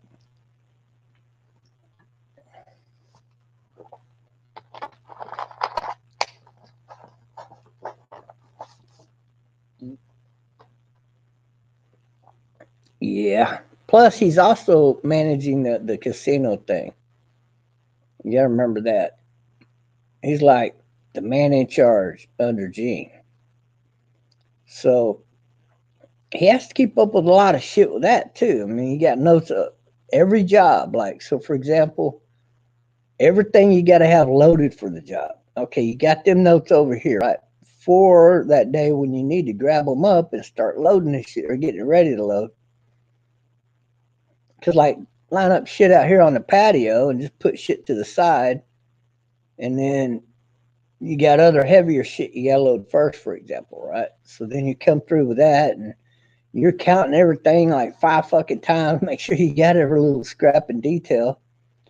And so he keeps up with that. Him and Angie keep up with that. And then you got, do you have enough people coming to be dealers and whatnot? Well, they was talking about that tonight. And Mike's up on that, see, because he's got detailed analysis of who's potentially going to show up at this job, that job, that job, that job. And he's continuously having to work on that. So, and anything to do with that, like if he has to go to a bar and close a deal, for a job or something like that, if you will, then he'll do that too. See, but Gene, I think, is doing most all of that right now. And I think that will continue to be the case for some time to come. But between that, it's either that or also training people. Like we trained on the tables last night, on the craps table anyway. So now every day or every other day, I'm going to be down there playing craps every day because I need to train on the craps table.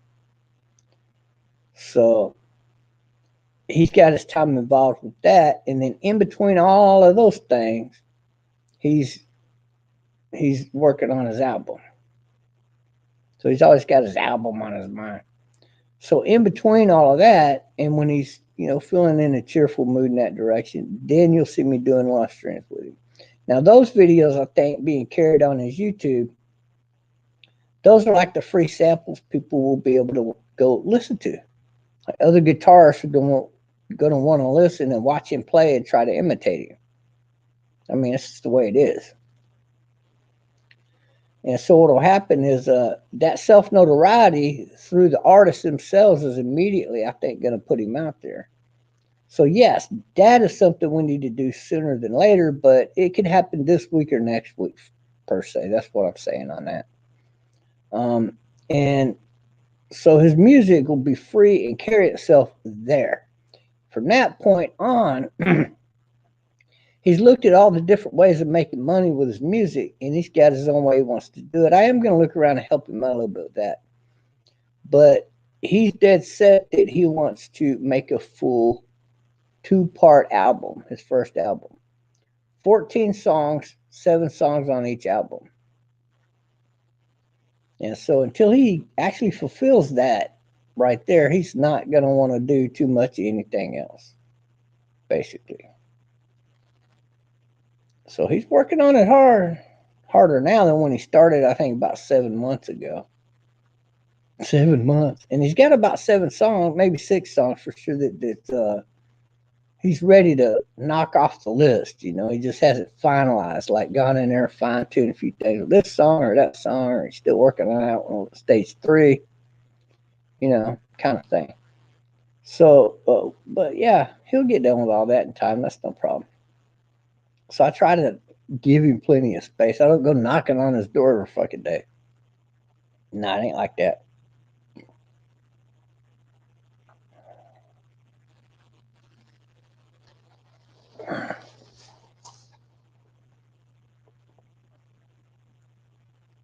Interview, like asking him how he got to his start, where he's going. That'd be a big help. Yeah, that's a good idea. Yeah, I do foresee doing an interview with him, but I really think that um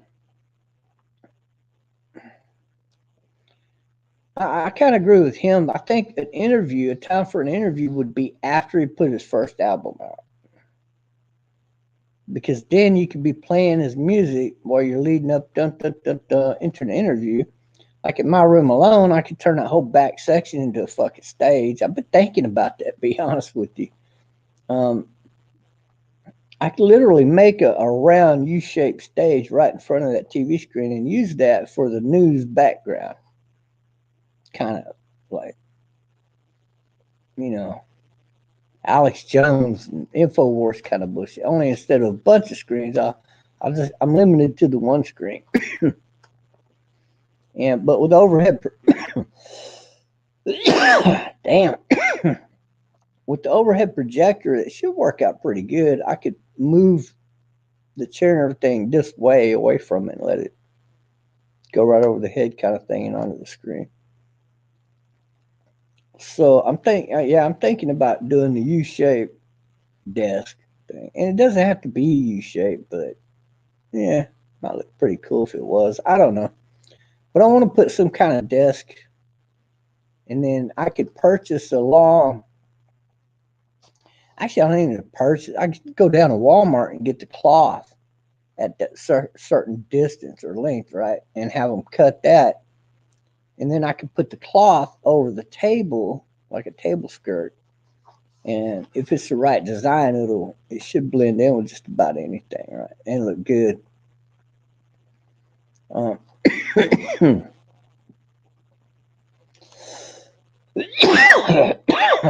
Damn, I got a bad cough today. So I was thinking something with, I could cut out my own lettering for whatever the name of the show is, kind of thing. If I'm doing something like that, like whatever, and you can letter that to the front, what's hanging off of your table, your tablecloth design there. I think that looked pretty cool. And then, or maybe have it on a panel up there. Either way, it's still going to work out pretty good. So, but yeah, I kick those ideas around in my head, and I can like interview him. I can bring over some other people that are willing to do an interview, like physically here. I think that'd be pretty cool. Yeah, maybe you could pass through here. I could interview you. That'd be pretty cool.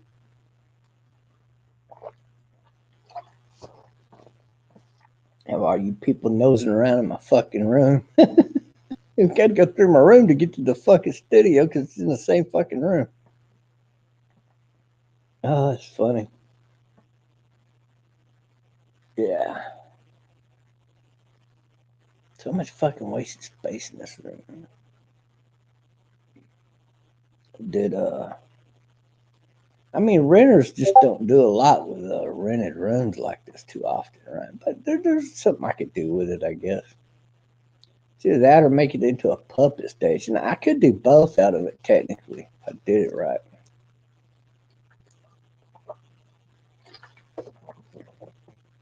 Because I could totally move the puppet stage over out of the way and move the other stage in. And most of the time, I'd probably just have my puppet stage there. And with the moving background, that would look really cool, right? And there's a lot of non-copyright backgrounds that a person could use for a show like that. In some cases, you have to pay for it because you're monetizing it then, right? So of course you go out and you pay your little fucking $10 subscription or whatever, and then you got access to all of those.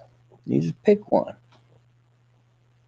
And then you automatically have that background rolling or looking like, you're driving a car if you want it to down a Flintstone Yabba Dabba Doo road or something like that. I don't know. It's where the fuck background you want to.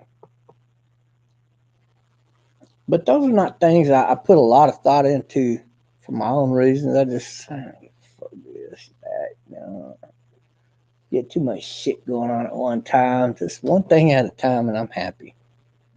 Like this court date I got coming up. The auto bullshit. Next month on the 13th, I guess. What's the date today?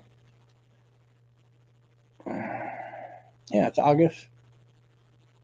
Yeah, thanks. Next month on the 13th, I got my first pre-trial hearing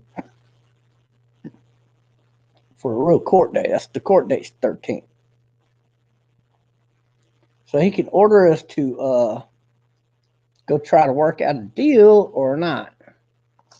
And that'll be their opportunity to work out a deal with me. See? Don't mean we're going to agree on a deal. We can still go to court and let the judge or the jury decide on the amount. See? And the judge is usually going to cut that right down the middle. Whatever you think you're going to get, or they think they're going to get, more times than not, just going to slice it down the middle. And they don't want to hear no bullshit about it after that, or it's going up kind of thing, or it could go down depending on who's complaining. So that can work against you. But yeah.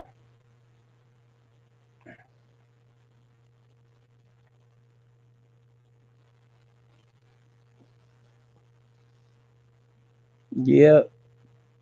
Well, you popped in. Which left? That's weird. I figured he'd want to stick around because he's nosy as fuck. So what do you think about that, Mark? I mean, you got an extra RV, don't you? You could maybe go out on the road and live the RV life and make all kinds of money with Rob DeHaven. I don't see that happening. Motherfucker. And would you let him just drive around your fucking RV like that? I don't think so. I can only imagine you getting that thing back.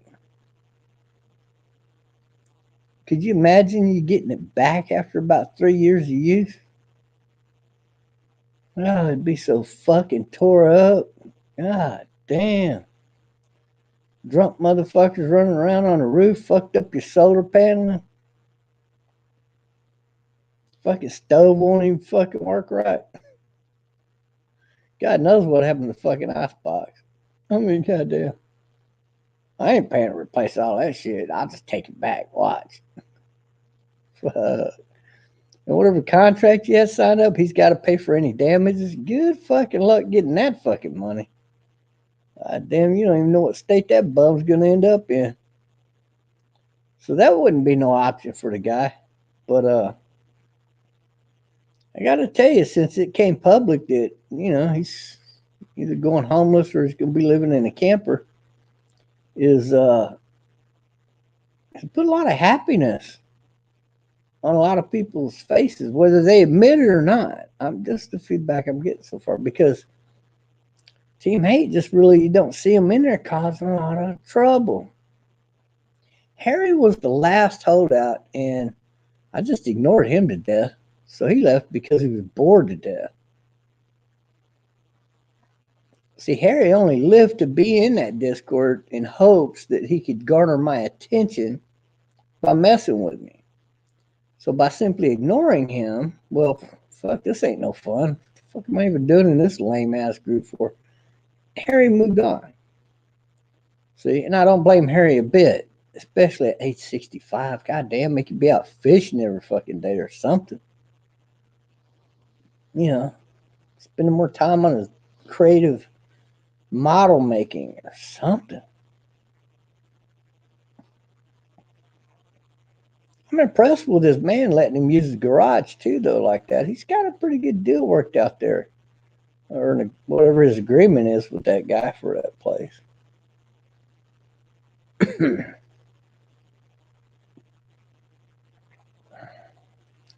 Ain't my kind of lifestyle, but uh, um, I think I'm catching a cold or something. I don't know what the fuck it is. God damn. There ain't nothing in here, so I don't know what the fuck it could be. But yeah, I don't know, man. I think if I was Rob, I'd definitely go with the camper instead of the RV. But if I went with the RV, I'd have to have at least one electric 10-speed. And you might even store them inside. Because when you're driving, you could, when you're parked, you could pull them out if they're in the way, and then pull them in every night before you go to bed. Kind of pain in the ass, or you could pick one side inside the RV and mount them. Have a mounting rack right there for them, so you can mount them inside the RV. You don't have to mount them outside, and you really wouldn't need to never even take them outside. But if you did, you need a way to chain them to your RV, and then if you needed the room for extra company or something, but that wouldn't be all the time.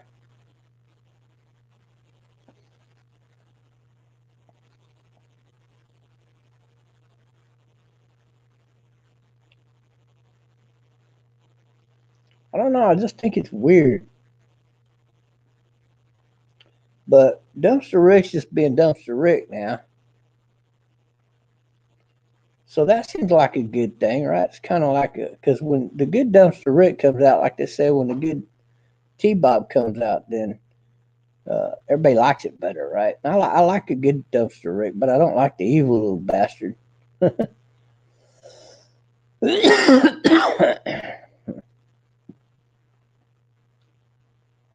But for some reason, Rob garnered that out of him and was able to use that. And the Taylors, they haven't really been actively over there messing with them. They have, but it's been more of a teasing thing. Like, I see them over there about maybe 3 weeks at least. But like last time they came in, yeah, John took a few shots at me, but I ignored him. I mean, big fucking deal. And then I guess he was the first one, thought it was too fucking boring. Rick had already kind of wanted several times. He was trying to back out, and they bring him in. He'd back out, bring him. Finally, he backed out. So it was really Rick, and then the Taylors, and then Harry. Harry was the last holdout. And Rob, he'd still be trying to play both sides of the field, but I wouldn't let him, so that was dead. So he lost all content involving me and him by acting like a dickhead. And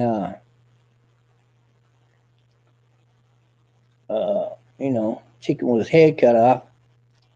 And then, yeah, Harry was the last fucking holdout, man. And he just got too bored to death. I don't blame him a bit. Man, go and do something else with yourself. I mean, I ain't got nothing better to do, so I'm just hanging around. But anybody that likes to have a good conversation about anything, obviously, I don't mind. Most of the time, depends on what the topic is and what kind of video I'm doing, but I got plans. I feel stuck here for like another year, and then I could go do whatever the fuck I want after that. That makes sense. But along the way, I'm active. I'm doing things y'all don't see behind the scenes. I mean, I do have another YouTube channel that I'm never going to advertise in my live stream channels. Like not in a billion years. But there are ways that are easier than you think to start up a channel that will slowly build in revenue on its own. All you got to do is keep it up to date, so to speak. And once you get it established, it don't take that much. So there's that factor that I think a lot of people aren't looking at. But you gotta, I think the idea for me is to just stay active and just do the things I want to do and don't do the things I don't want to do and see where that leads you, you know? But try to think everything out, whatever you're going to do, and plan it out. You got to have a way to get there. When you're there, what are you going to do? If you got all that figured out, well, you're good to go. Because then you can go this way, or you can go that way, or you can go that way, and you automatically know what you're going to do in life. But you also got to think ahead a little bit because you don't want to step the wrong way too far. Oh, fuck, that would have been a waste, right? And people do that a lot. So I don't like doing that in life. I like knowing ahead of time. When I was working, man, I'm happy with the job for a couple of years. Fuck it. I quit. I could get another fucking job. I already knew where I wanted to go work, right? Anyway, so fuck. Later, boss. I'll catch you next go around. For me, it's kind of like that in life. If I see that I want to go that way over there, that's the way I fucking go. If I don't want to go that way, I'm not going that way. You can't drag me to go that fucking way. And Mike is very hard headed like that too. So he got a way he wanted to do things, and I got to be willing to work with him on that because in this scenario, he's the entertainer. See, I'm just the guy trying to help him get his name out there. So if anything, I'm the manager riding his coattails, like all fucking managers. See, so that's the way I view it. You present options, and I like that. That. Now I don't want to do that right now. Okay, we can hold off on that, and I like that. That's what it is. That's what the job of that entails, unless you're trying to horn dog somebody into doing just exactly the things that you want done. You can do that with artists that don't have any vision in mind. Yeah, them people you can control a lot more. But you get a guy like Mike, oh no, sure, fucking give that up.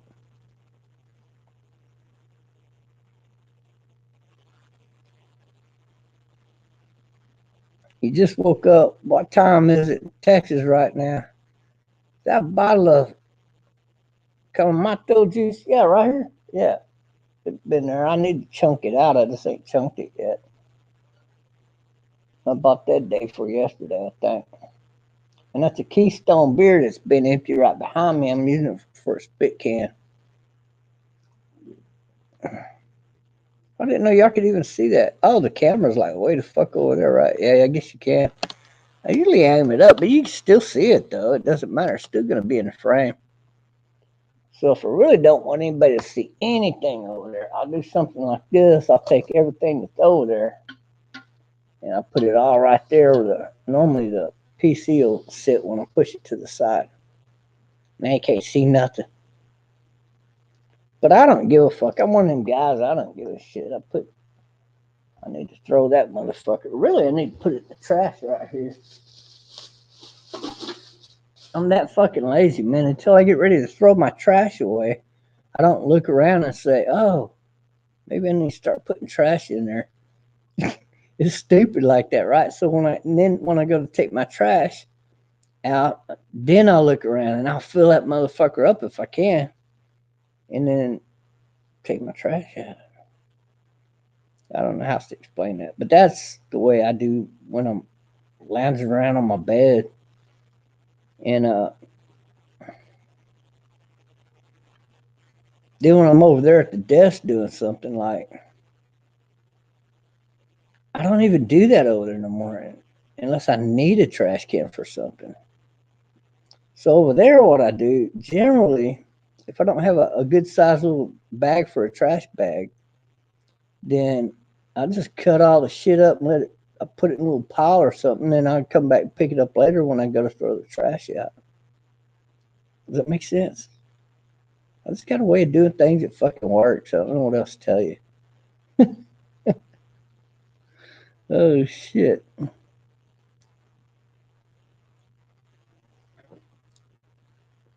No, you got a ton of Mountain Dew bottles in your nightstand. Yeah. Yeah, man, I went 3 days. I really wasn't drinking any water to speak of, and I think I drank beer for 3 days. I'm out of that again. I'm not drinking no beer for a while. And so I woke up and I knew it. I knew the day ahead of time I was going to wake up needing that calamento juice or some kind. That's the only kind they had there. I would have gotten a better kind, trust me. But I ended up getting that kind. So yeah, and the V8 bottles they had the little bitty motherfuckers. What am I supposed to do with that? Feed it to a fucking mouse? So, like, if one of those or two or three of those, maybe three will get rid of any kind of dry feeling that you have. But that Calamento juice works pretty good. It's not as good, best tasting unless you get the original, and then it's okay. But it's not no V8 juice.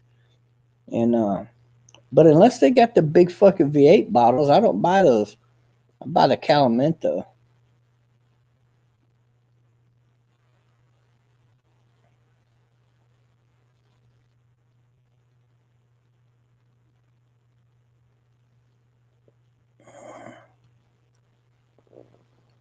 Clam juice. What the fuck? Oh, clam juice. Yeah, yeah. Okay, okay, okay. Now you're making sense. Okay, yeah. Clam juice is repulsive to you. Oh, that's funny. Um. Okay. That's all I can say to that.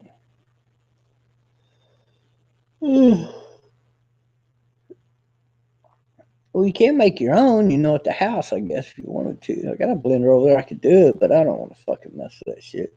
I'll buy it at the store.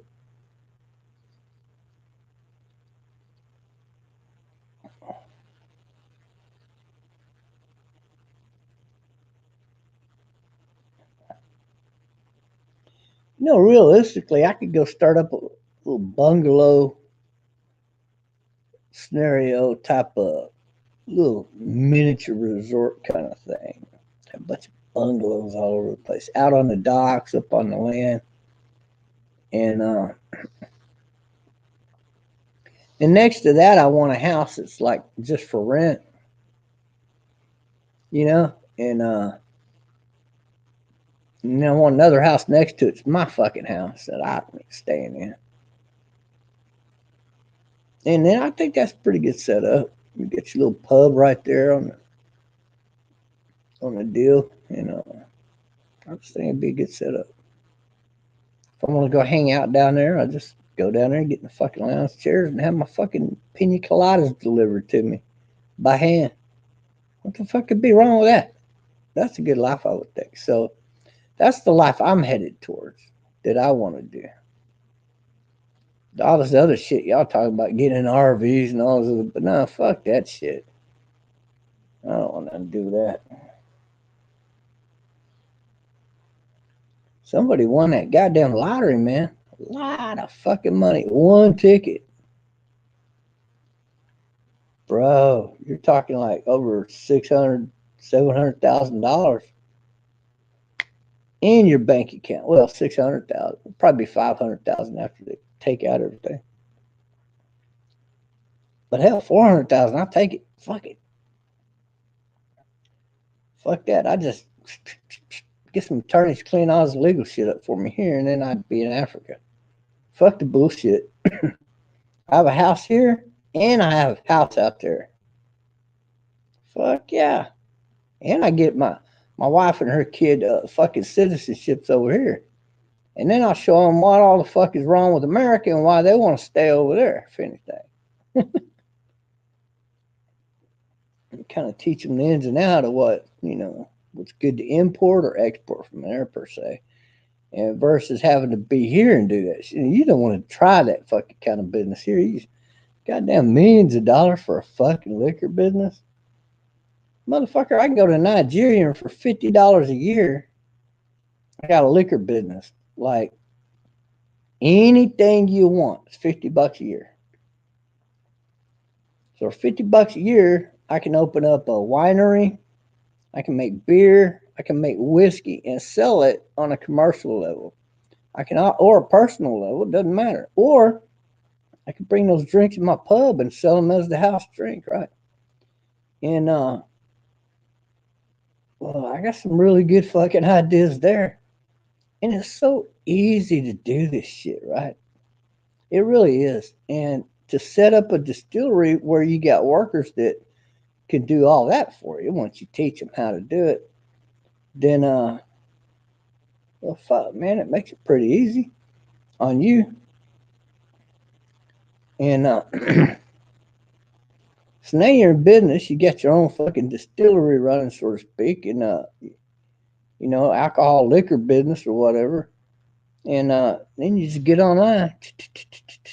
I got this for sale. I got that for sale. I got that for sale. How many and how much do you want? That's what it comes down to. See, and if you get the right brains, and if you're in the right one of them countries, you can make that shit for cheap enough to sell any motherfucking place on the planet. Because those guys want to come buy your liquor and then import it into certain other countries to make a good profit. You're going to be the first fucking guy to make a profit. See? So ask for their decent price. Don't try to lowball yourself. Don't waste time with them low-cut motherfuckers. Because you make a decent product, it's going to sell like a motherfucker. You make a really good product, and oh, fuck, man.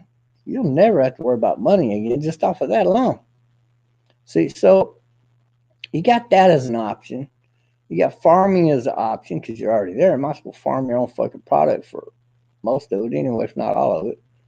And then some. And then if you got your own little pub and eatery down there and you got all these fucking people coming in there every year to vacation,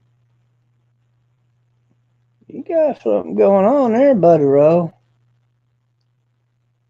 Now you need is maybe a little masseuse section, right? Then come get what? African massage.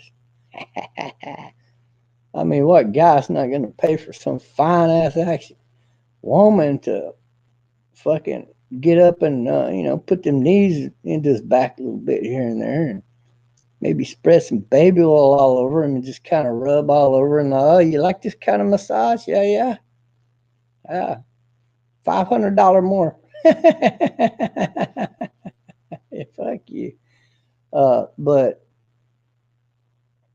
no, you do want entertainment though, there, right? Because that's what really brings the money.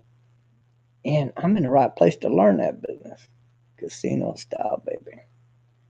And I don't even really got to do it. I can just call this guy up. Hey, man, I need you to come fly to so and so and help me set this up and blah blah blah, and just fucking let him take care of it. So yeah, I got a lot of options with what I want to do and which countries I want to open up certain businesses in over there in Africa.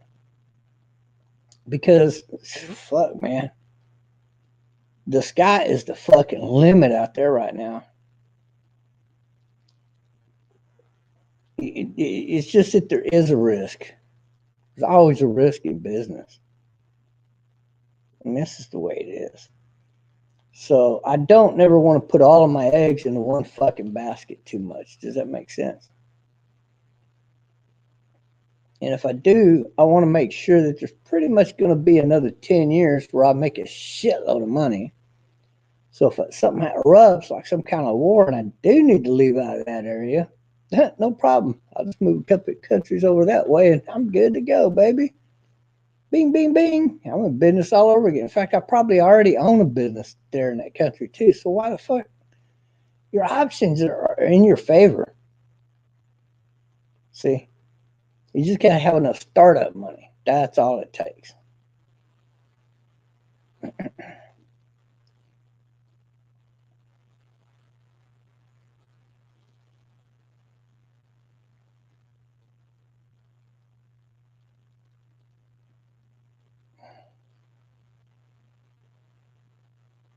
Yeah, Africa's a funny continent, but the more you understand it, the more you study on it, the more you meet people from there and actually talk to them online. It means a lot. It means this is a big difference. So I've had good offers towards me already. I'm telling you, man. I get done cleaning up all my tail ends out here, I pretty much got a choice of at least 3 countries that I can move to and retire in. And there's wealthy women out there that will send you the fucking plane ticket. Yeah, real talk. Like, they'll fly you in first class, motherfucker. But I ran into a woman like that. Like, she got a little money, but goddamn me, Nigeria. She lives on the coast, and that's the safest place in Nigeria. But oh goddamn, fuck, I'm really gonna have to network out in that fucking country to stay safe. And I don't like the idea of having to do that. You dig? Because I'm the kind of guy, I want to open up business. And to do that, my first business probably gonna have to be a distillery so I can bribe them motherfuckers. We're best buddies, right? Here's your one case that I'm gonna bring you ever so often, and that's it. Don't be asking for more because there ain't no more. But as long as they're happy with our arrangement, I guess we're good to go. Maybe they're packet the fucking chewing gum for the motherfuckers or something. I don't know.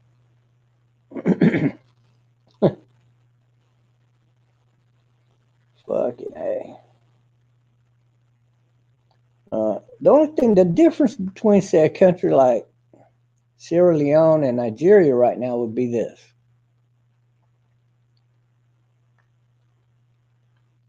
In Nigeria,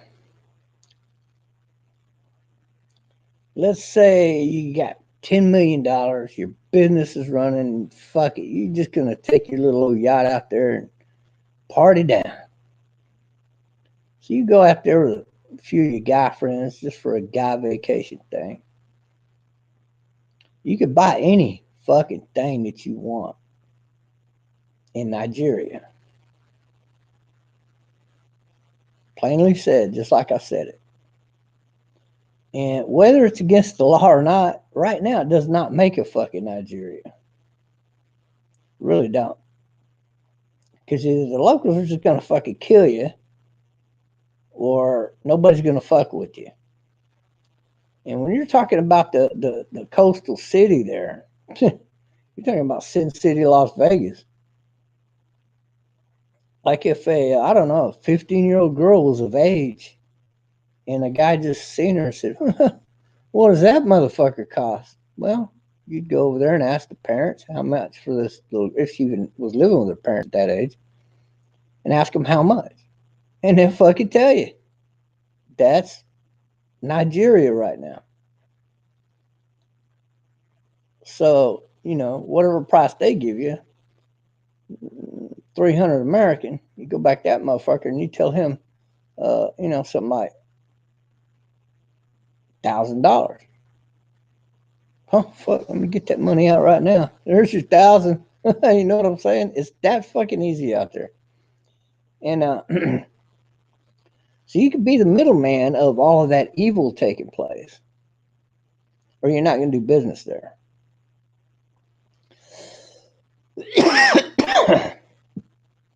And the reason why is because Al Qaeda control a certain faction of Al Qaeda control that city. So if you're not in good with them, you might as well not live there.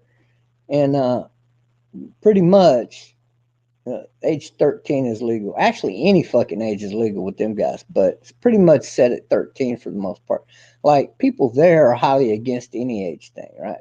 So they go with the more traditional Muslim way of thinking. If the girl's of age, I mean, goddamn, that could be 13-year-old little girl, man. What the fuck? That's some sick shit. But that's how they think out there. And or it could be drugs. Now, even marijuana is illegal there, but it's now becoming legal in a lot of their states. So it's about 50-50 depending on where you're at. But in that coastal city, fuck, man, what do you want? Well, what do you got? No. What do you want? Okay, I'll be right back. It'll be $1,000 or $100, what the fuck ever. It could be cocaine, heroin, fentanyl. Don't make fuck. They got it on stock downstairs, bitch. See where I'm coming from now? You can get any fucking sin you want out there. You know, you're a gay guy or a gay female. Just ask, just look. You see a girl right there? How much is she? Yeah, fuck, she's yours for the night. There you go. 500, whatever the price is, right? And oh, you need what kind of party flavors with that? Oh, you need a strap on, you need this, you need that, you need a butt plug, you need what else? Oh, yeah, like 10 pounds of cocaine, do you? Okay. You're writing down the price, you show them the price, and they fucking hand you the cash, and there you go. So, yeah, the house is going to make money, but it's not the kind of business I want to be in.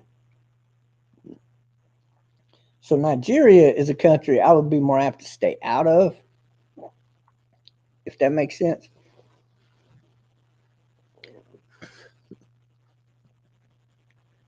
Soda pop coming back up. So, but again, Nigeria can be a good place to open business if you move inland and buy a farm worth of land and you go into farming. Oh, now you got it fucking made. Now you can import that product any goddamn country in Africa, well, that's got money, and you can fucking make money right then and there because it's your farm. So I could grow bananas in Nigeria for less than I could build them in Sierra Leone. Actually, about half fucking price, maybe a third of the fucking price. Pay the farmers and put them up in a shittier place to stay if I wanted to. Theoretic, I would never do this way, but I'm just giving you the train of thought here. There, so you can move to Nigeria, buy up 50 fucking plots worth of land, and grow nothing but banana trees. You can import the bananas up there to Nigeria, but it better be on a goddamn armed boat. Like, if you register a boat like that in certain countries in Africa, you can arm the motherfucker all you want. I'm telling you, if you're in South Africa, is a prime example. I can open up. I could go rent out a building for $50 a month or $500 a year, and y'all can look up the prices. I'm telling you what I can do. Then, really, it's just like if I go there, I'm just looking around at nothing. Because all it's there for is to collect my fucking mail. They put it in a slot and it goes into the fucking the building, into the room. Little office room I rented out. And the only reason I'm renting out the office room is because that is a business of its own. It's a South African business. Now, under South African business, I'm not limited to a 500 horsepower motor in my boat like you are in the United States. Now I could put in a fucking pair of 800 motherfuckers on a private fucking boat, which is not legal for an American to do if the boat's registered in America, last I checked. The limit set at 500. So I can put 800s, big 1000s in that motherfucker. And it don't even got to be a commercial boat for me to do that in. Just a private little yacht that I could fit 1000 motherfuckers up in that bad boy. Fuck your 500. I need to get up and go. So whatever product you're hauling, you're probably never going to be fast enough if you're hauling product like something heavy like banana. Forget speed, you're not going to outrun the fucking pirates between those two countries. So you're going to have to arm it up. So if I do that, I guarantee you it's going to be in a country like South Africa, because there, privately, I'm allowed to put fucking 50 caliber Gatling guns on the motherfucker. And I promise you, there ain't a goddamn pirate that would dream of going up against a boat that's armed like that. And then you can legally haul your products. Now, when you go into certain waters that aren't pirate waters, because there ain't nobody getting in near your fucking boat, whether they got a little siren on there or not, between this country and that country, because it's all pirates. You just shoot them motherfuckers. So when you get to the country you're going to, now they might have certain criteria, like you got to unload your weapons. You might even have to dismount any mounted weapons and tuck them away, kind of thing. and then you unload your product. And when you get back out to the edge of the waters, you put your guns back on, and you ready to go to the next country. So you can operate into two other countries while you're armed up with this boat that's registered at your that's registered out of South Africa. See, Donald Trump should have taught you dumbasses that because he purchased a very famous yacht. I forget the name of that motherfucker. I know it was famous. They used to have a lot of parties on it at one time, even and whatnot. This one guy owned it. So, but because he registered in another country, the boat comes with some kind of enormous fucking motors on it. It's a pretty fast yacht for the type of yacht that it is. And there was a big thing where they're trying to mess with him about his fucking yacht because he's got it docked for 6 months out of the year in the United States. How does he get away with that? Well, simple. The boat is legal where it's registered at. Doesn't matter if that's the only fucking business that business is set up for legally. It's a business over there. He's paying the fucking taxes on it. That boat is registered in that country. And from that country to our country, you're allowed to have your boat in each other's countries for 6 months out of the year. Docked. In some cases, it's 3 months, but you can leave out for a month and come back for 3 months. Well, between that company where he owns it and here, it's 6 months. So he just leaves it fucking docked there for, hey, look at my boat. You like that's pretty cool yacht. You want to go on it and check it out? Whatever the fuck. And then he sends a boat back to his fucking where his golf club is. Where's that? Fucking England or wherever, some country over there. And it stays docked there for 6 months. Then he has to clean it off and all, and then he brings it back for 6 months. Now, rich people just do that because it's a perk to them. They don't even give a shit. They like toying with people in the law sometimes. Trump does that sometimes. He has throughout his life. Um, it's kind of like showing off. But how many of y'all can do this? Big fucking deal. I don't give a fuck about your boat, right?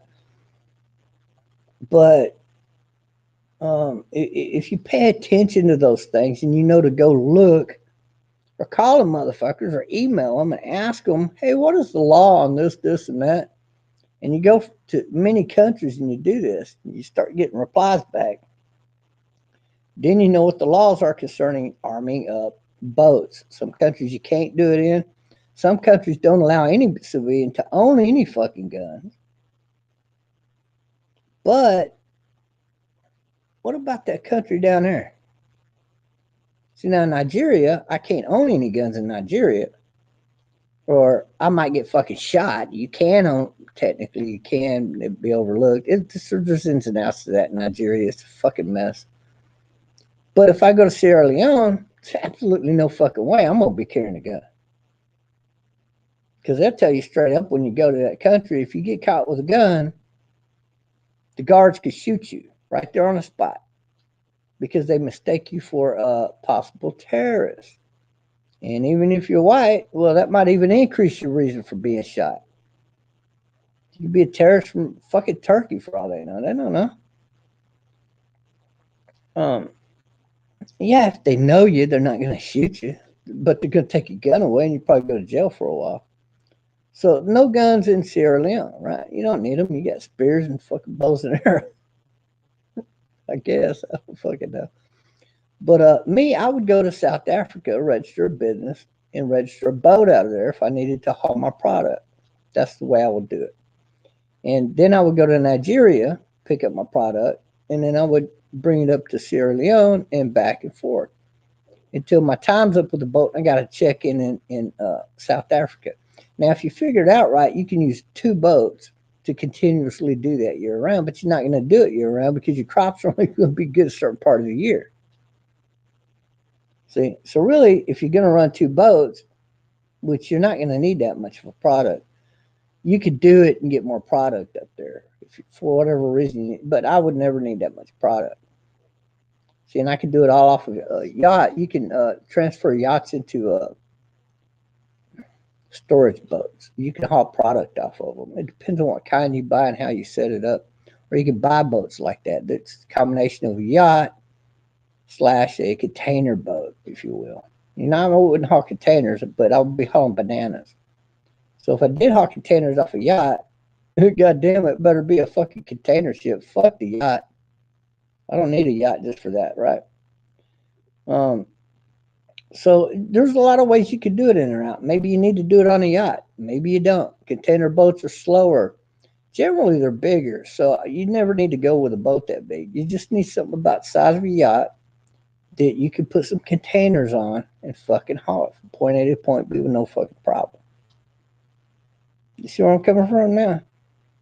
And you're going to weigh the price of the boat and whether or not, again, once you hit Nigerian waters,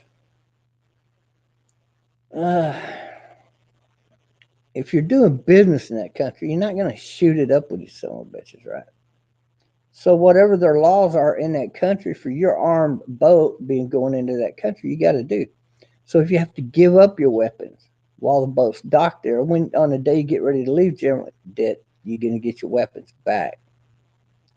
See, now what happens if they don't give them back?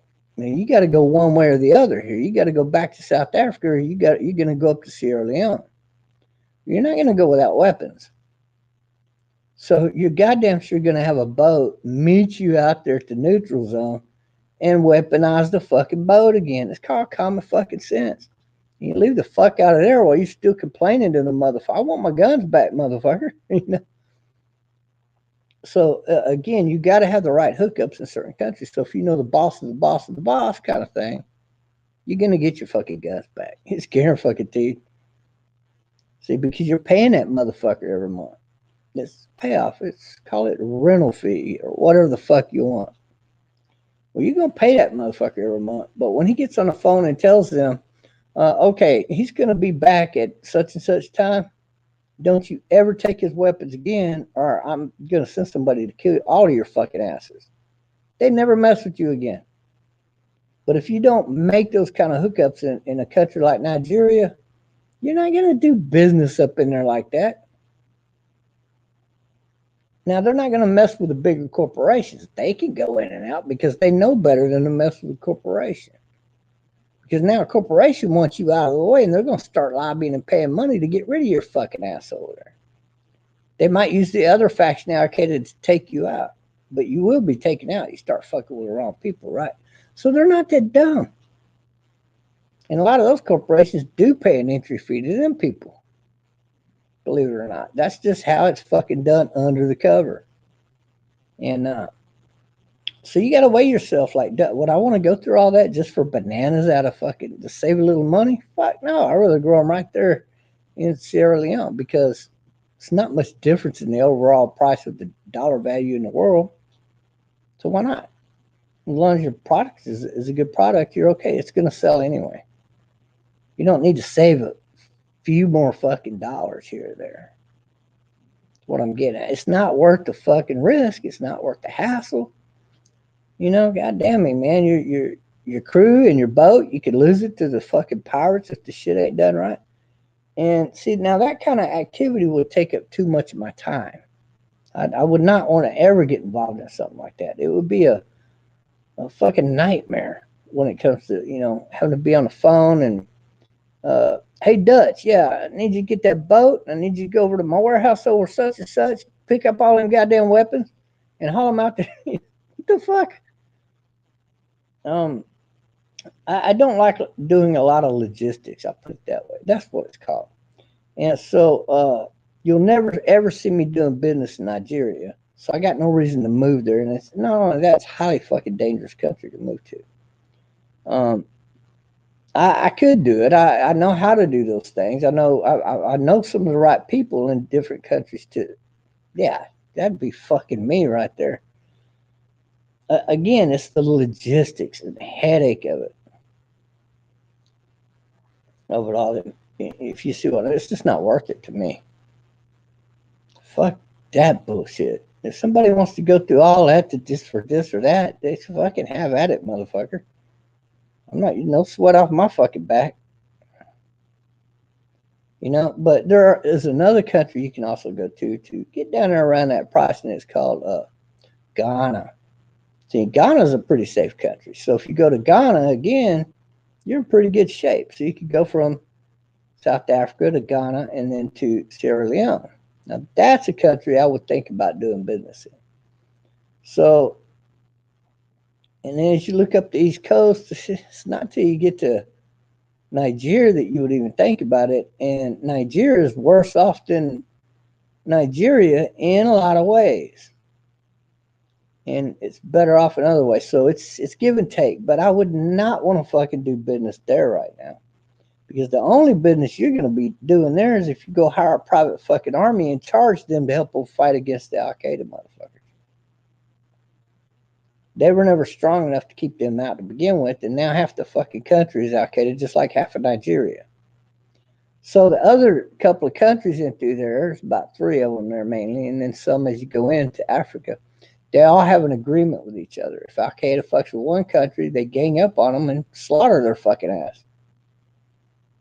So those countries that have a united pack agreement like that, those countries Al Qaeda don't even go into. It's these other countries that chose not to join. Nigeria and some of these other countries that are the ones that are having a big problem with the Al Qaeda problem right now. And the people don't like it and they are not fucking happy. So you need to think about that. There's a lot of dangerous countries over there. But guess what? You had to tell me you go down the wrong part of Fort Worth, Texas, and you the wrong kind of person, right skin tone, wrong skin tone, it don't make a fuck. You're probably gonna end up dead. You go to the wrong part of Chicago, you could be dead that fucking quick walking down the sidewalk. So believe me when I tell you, in my opinion, Sierra Leone is 10 times as safer as living in any fucking wrong part of town or city in the United States.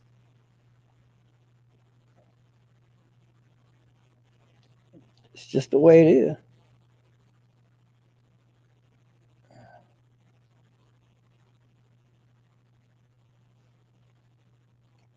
Am I suggesting I would engage in sex trafficking?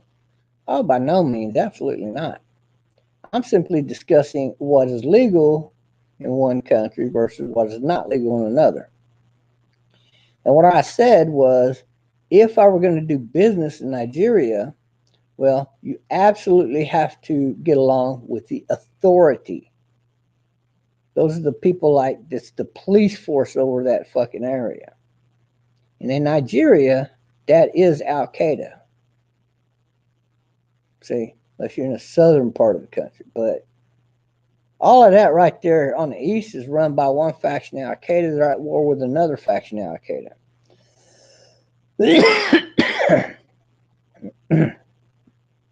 If you keep up with the news out of that country, it's nothing to see factions killing each other there, ambushes and shit.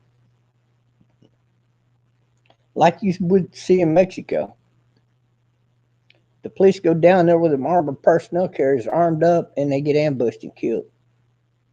The whole convoys. So you gotta be careful where you go. Is all I'm telling you. I might go to any place where it's dangerous like that. I choose not to go to those countries. My options are too big. See, plus I'm marrying in down there, so that kind of increases everything in my favor. But anyway, let me let y'all run, man. All right, I'm really tired. I'm out of it. We can talk about these things anytime. I'll probably, whenever I wake up, maybe I'll get some coffee, do this or do that. I don't know. Who knows when? Maybe tomorrow night, or which is actually tonight because it's morning. Hey, good morning to everybody out there. Hope you drink your coffee and eat your breakfast and think good thoughts first thing this morning. Because that's what life should be. It should be about happiness.